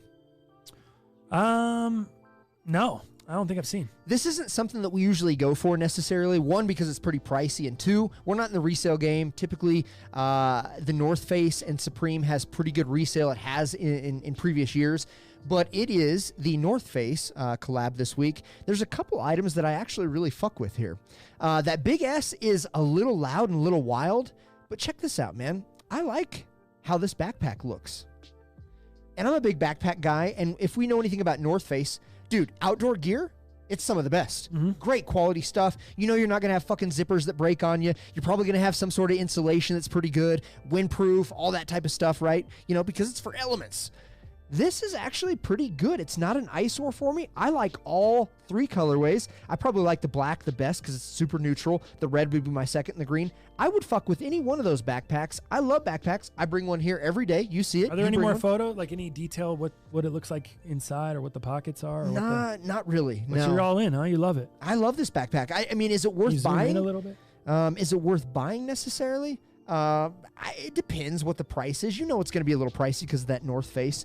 But I like it. I think it's a cool backpack, and it's something that I would give a second look if the price made sense and that aligned. Could Robin get you hiking in that thing with that? If you get that, are you going hiking more with her? It is the Expedition backpack. It is the Expedition backpack. If you're not going to go on some expeditions, what are you purchasing for? It doesn't say it's like put your colored pencils in here. I mean, put your art supplies. This isn't throw your skateboard in here. Oh, this is the Expedition. This is the Expedition. You need to put your fucking Cliff Bars. You need to get your Gatorades. Your electrolytes need to be booming out of this backpack. Tie your dog leash onto that bitch. Yeah. Yeah, this is the kind of stuff you need to do. Am I just overhyped because I think it would look good next to my Forerunner? Maybe. Just like that Supreme gas tank or gas can that released, 2 weeks ago? Thomas Yee, I hit him up and I'm like, yo, you still have that gas tank? He's like, yeah, man. He's like, dude, retail, whatever you want. Whoa, you can have sick. it. You can have it, whatever. And I never hit him back yet. Why? I forgot. Wow. I just remembered. Sorry, Thomas Yee. Retail whatever you want. Whatever you want, guy. Never come and get it. Let me apologize for Johnny Idiot Face. Yeah, and I didn't commit to it. So I need to get back with Thomas Yee. Thomas Yee, I will send you a DM. But maybe I'm just getting overhyped because it's. I'm more of a Patagonia guy. Yeah. I'll just play it. You're more of a Patagonia guy. You're passing on this. Check this out. Again, this might be kind of a Forerunner thing. I don't know, but these sleeping bags are pretty sick, I think. Oh, let me get a little zoom in on that. Yeah, give me a little zizzy. All right. What do you think of those, man? Cool. I don't know the last time I've even thought about using a sleeping bag, let alone used one. I don't go camping. I have dreams of being an overlander in my Forerunner. I do. An overlander? Yeah, that's what they call overlanding, is like basically living out of your vehicle for a certain amount of time. You're just kind of traveling, the world, you're traveling the US, whatever, and you're overlanding. You're kind of, you're self-sustainable, essentially, in your own vehicle. And you've got a tent, you've got a place to sleep, you've got food, you've got these batteries, extra batteries, you've got these generators with you. They call it overlanding. And I think part of me has dreams of doing that. So with all your Supreme gear? So me wanting to buy a hype sleeping bag to do it just sounds cool to me, man. I don't know. Dallas. Below not good. I don't. Those thoughts aren't making sense. What's retail on this thing? I don't know. Oh, Doesn't okay. say. We don't I don't have pricing yet. I just don't have a use for a sleeping bag. But also, I'm with Brian Jackson here. If I had $1 for every collab of Supremes that is just an S thrown on a blank product, I could buy myself a nice steak dinner. That is true. I agree. I like That's what he just so did lazy there. to me. S for steak.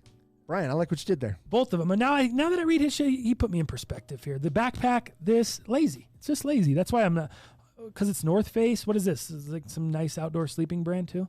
Oh yeah, like a quality brand. Oh, the one of the better outdoor. This brands. is what is this? No, what is this though? This bag, is this North Face too? It's North Face. Oh, okay, gotcha. Yeah. Sorry, I thought just the backpack. No. Okay, so yeah, this is all North Face. Yeah, it just seems lazy to me. Just lazy, huh? Big old S on it. I mean, dog, it could say Supreme down the thing, like at least, or looking. Yeah, I'm with you, dude. The S is a little. I don't mind the S. I like S for subtle. I'm good with that. Yeah, real subtle. The thing's a huge S on the front. What about? I know you're a big skier. We haven't skied in a while. What about some mittens? Oh, mittens, huh? About some mittens. But it's still going to be lazy then if you don't like the S. That's what I was just going to say. That's still lazy. I was going to try to get you pulled in. Oh, and then, yeah. Oh, Dal, still lazy. Wow. Well, dude, I mean, it looks the exact same. What are you showing me? You could have just showed me one thing and said, hey, they did this with some mittens. Hey, they did this with a sleeping bag. You could have told me that was a sleeping bag. It looks the fucking same. Right.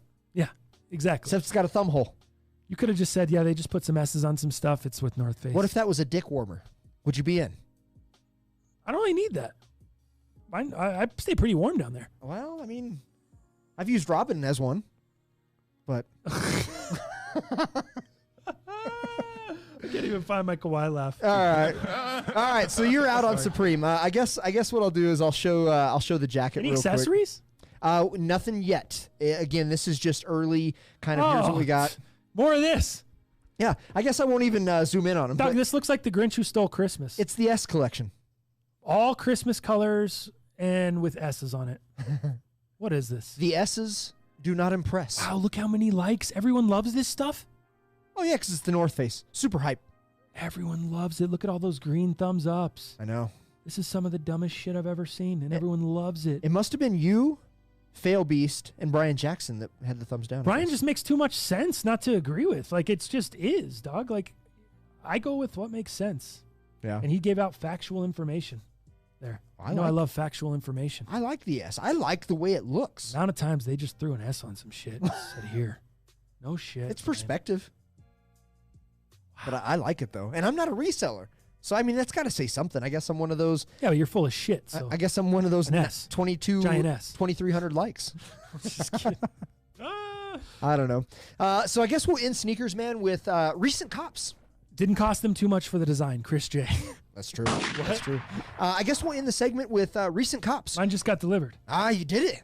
I just got the notification. And you have the Jordan 1s? Yeah, the Lucky Greens will be here. Or they're here now. On Thursday's cast? Yeah. Nice. So I'll have those on Thursday. Dope. Well, I'll have the Zoom 92s, the Unions. Those will be delivered today.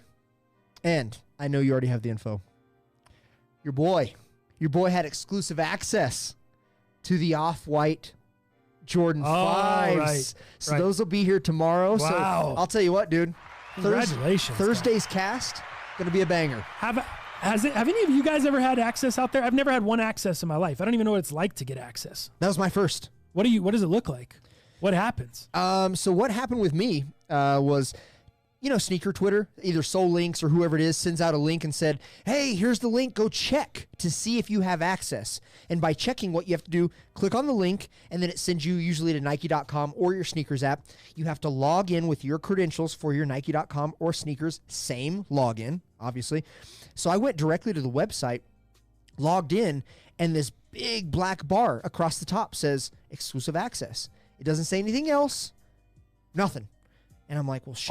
On Nike.com. On Nike.com. Not in your sneakers app. My sneakers app did not. I repeat, did not show any type of exclusive access. Where did you see it first? Where did you see the access first? On Sneaker Twitter. And it says, click the link to see if you have access. And I clicked the link to see if you have access. And I clicked the link to see if I had access, logged in, And sure as shit, instead of the release date, I think they released the 29th. And that changed to the 23rd, which was that day that I got them, and 10 a.m. And it was like... I didn't even have the Nike app installed on my phone until yesterday. Oh, yeah? Or Saturday, because I was at the Nike, remember I told you we were walking around malls? You never used the desktop? I don't just frequent Nike.com on the desktop. Either. No. That's what it sounds like, though. It sounds like you're like, yeah, I just went to Nike.com, and all of a sudden it had this black bar that said I had access. That link took me to the desktop. I wonder if the link is the missing piece. It could be. If you go to Nike.com, you sign in with your shit. Does access pop up if you didn't click through that link? I don't know. Because this has nothing to do with sneakers anymore. Take sneakers and throw it right out the window. Right. This conversation has nothing to do with sneakers. Am I correct? Your sneakers did not alert you. Nothing popped up on there. Nothing. Maybe that's why I've never had an access in my life, because I just got the Nike app yesterday. I've never had the Nike app. What's the point of having the Nike app? Then guess what? I looked through the Nike app today. It's like the same thing as sneakers. They're like, why do I need two? I know. But now all of a sudden, with this new information, you're basically telling me this is what happened to me. I feel like maybe you do need two. I feel like you need two sources, and the only reason I say that is because my sneakers did not show shit about exclusive access. There you go, people. Not I'm trying to help you guys goddamn out. thing. Like, as a matter of fact, if there's any question, let me see here. My sneakers app does not even show that I purchased the Jordan 5. It doesn't say. Oh, right, yeah. Yeah. Yeah, you showed me this morning. It doesn't even show in his sneakers app. Like the Jordan 5 is nowhere even listed on his sneakers except for where you can buy it or be notified that it's coming out. It still shows me that I didn't purchase it. It doesn't say purchased. Interesting. It shows me that I can still check on it and get it, whatever. But, yeah, dude, there is nothing in there in the sneakers app that connects the two.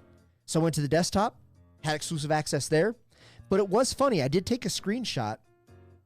Check this out. I'll show you this. Interesting. I took a screenshot that morning before I bought them.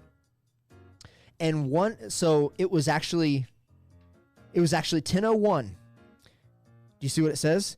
I had a sneakers notification that says, hey, exclusive access to the Jordan 5 Off-White. Exclusive access. Okay, here's another chance to take flight. Air Jordan Off-White 5 Virgil. That's all the notification says, but it is a sneakers notification. It is.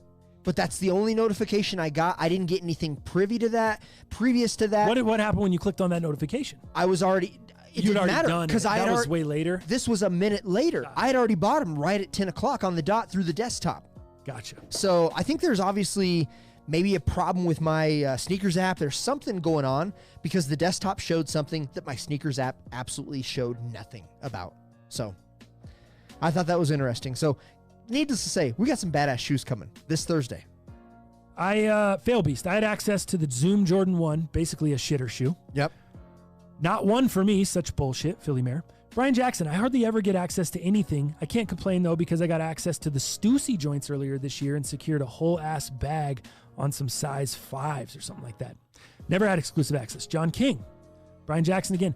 You can kind of tell beforehand if you get access or not.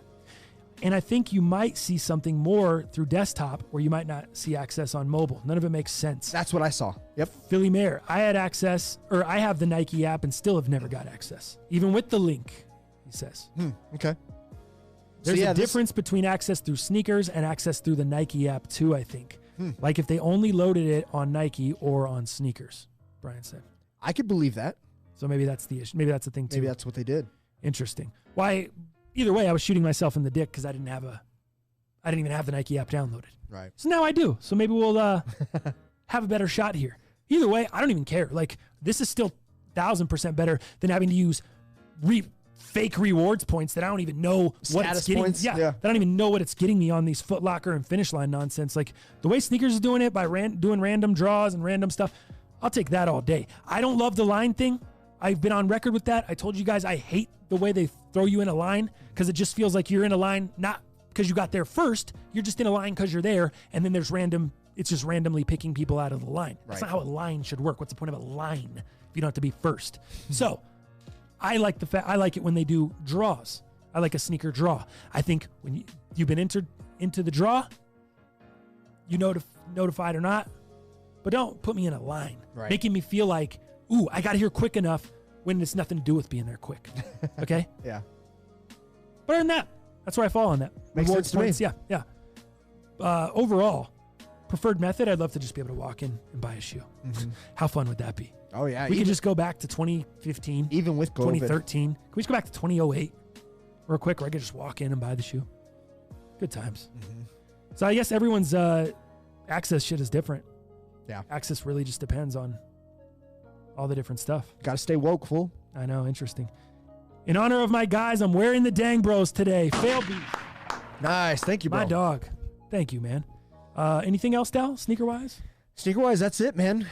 Stay tuned. Thursday's going to be a banger. Not only do we have heaters, we also have some heaters in studio. It's a big day. Neighborhood. Don't bots enter in thousands of draw entries? Could be. For sure. The thing I love the most, Neighborhood, is how they just used to do it on sneakers, where it was like a first thing. You logged in, you clicked it, go, and you either got the shoe or didn't. You know what I mean? Like it registered for a second, and then it said it was out of your size or it got you the shoe. Right. Now you're always placed in a line. That's just their default bullshit. You're always placed in a line. You're in line. You're in and to queue. me, that I don't feel ever good about that because it's like, yeah, it's just some random Uncle Jim TTF shoe rant. Love it. Were you in line on the biohacks that you actually got? Did they put you in line? Yep. Did they? Yep. Got randomly chosen. Wow. Yep. Just got. Well, biohacks, actually, I never even got a notification that I purchased them. I just got an email saying they charged my card like a little bit later. And I was like, oh, I guess I got the shoe. I looked in sneakers. It never refreshed. Didn't even get the got them. No, like a couple of days later, it showed up and that I had purchased them in there. Just under the sneakers I had purchased. Yeah, it was all weird. Huh. It's never real, It's never real. Yeah. It's always kind of crazy. Talk about sports being rigged. Yeah, no shit. How about the sneakers app? I know. Where's Prez at? Taylor Jordan, I hit the Union 4s on the sneakers draw. Yippee. Wow. What a way, boy. I like first come, first serve way more. Too many people botting raffles and shit, so you got one guy with a couple hundred entries or something. It's dumb. Exactly. Yup. B-Jack's right on it there. All right, man. I think that'll do it for the show today. Thank you for everybody that came through, kicked it in the chat. If you guys would all push the like button on your way out of the show, we would really appreciate that. Helps push our show out to more people. And yeah, man, as always, thank you guys for sliding through. We appreciate you. And we'll be back here on Thursday with a couple pairs of shoes in studio, some heat in studio, as well as another set of heaters as we try to get right this weekend, as I try to get right this coming up weekend. Hopefully you guys have a good week, man. Be safe. If you're in Colorado, be safe driving, dealing with the cold. We'll see you fools Thursday. Later.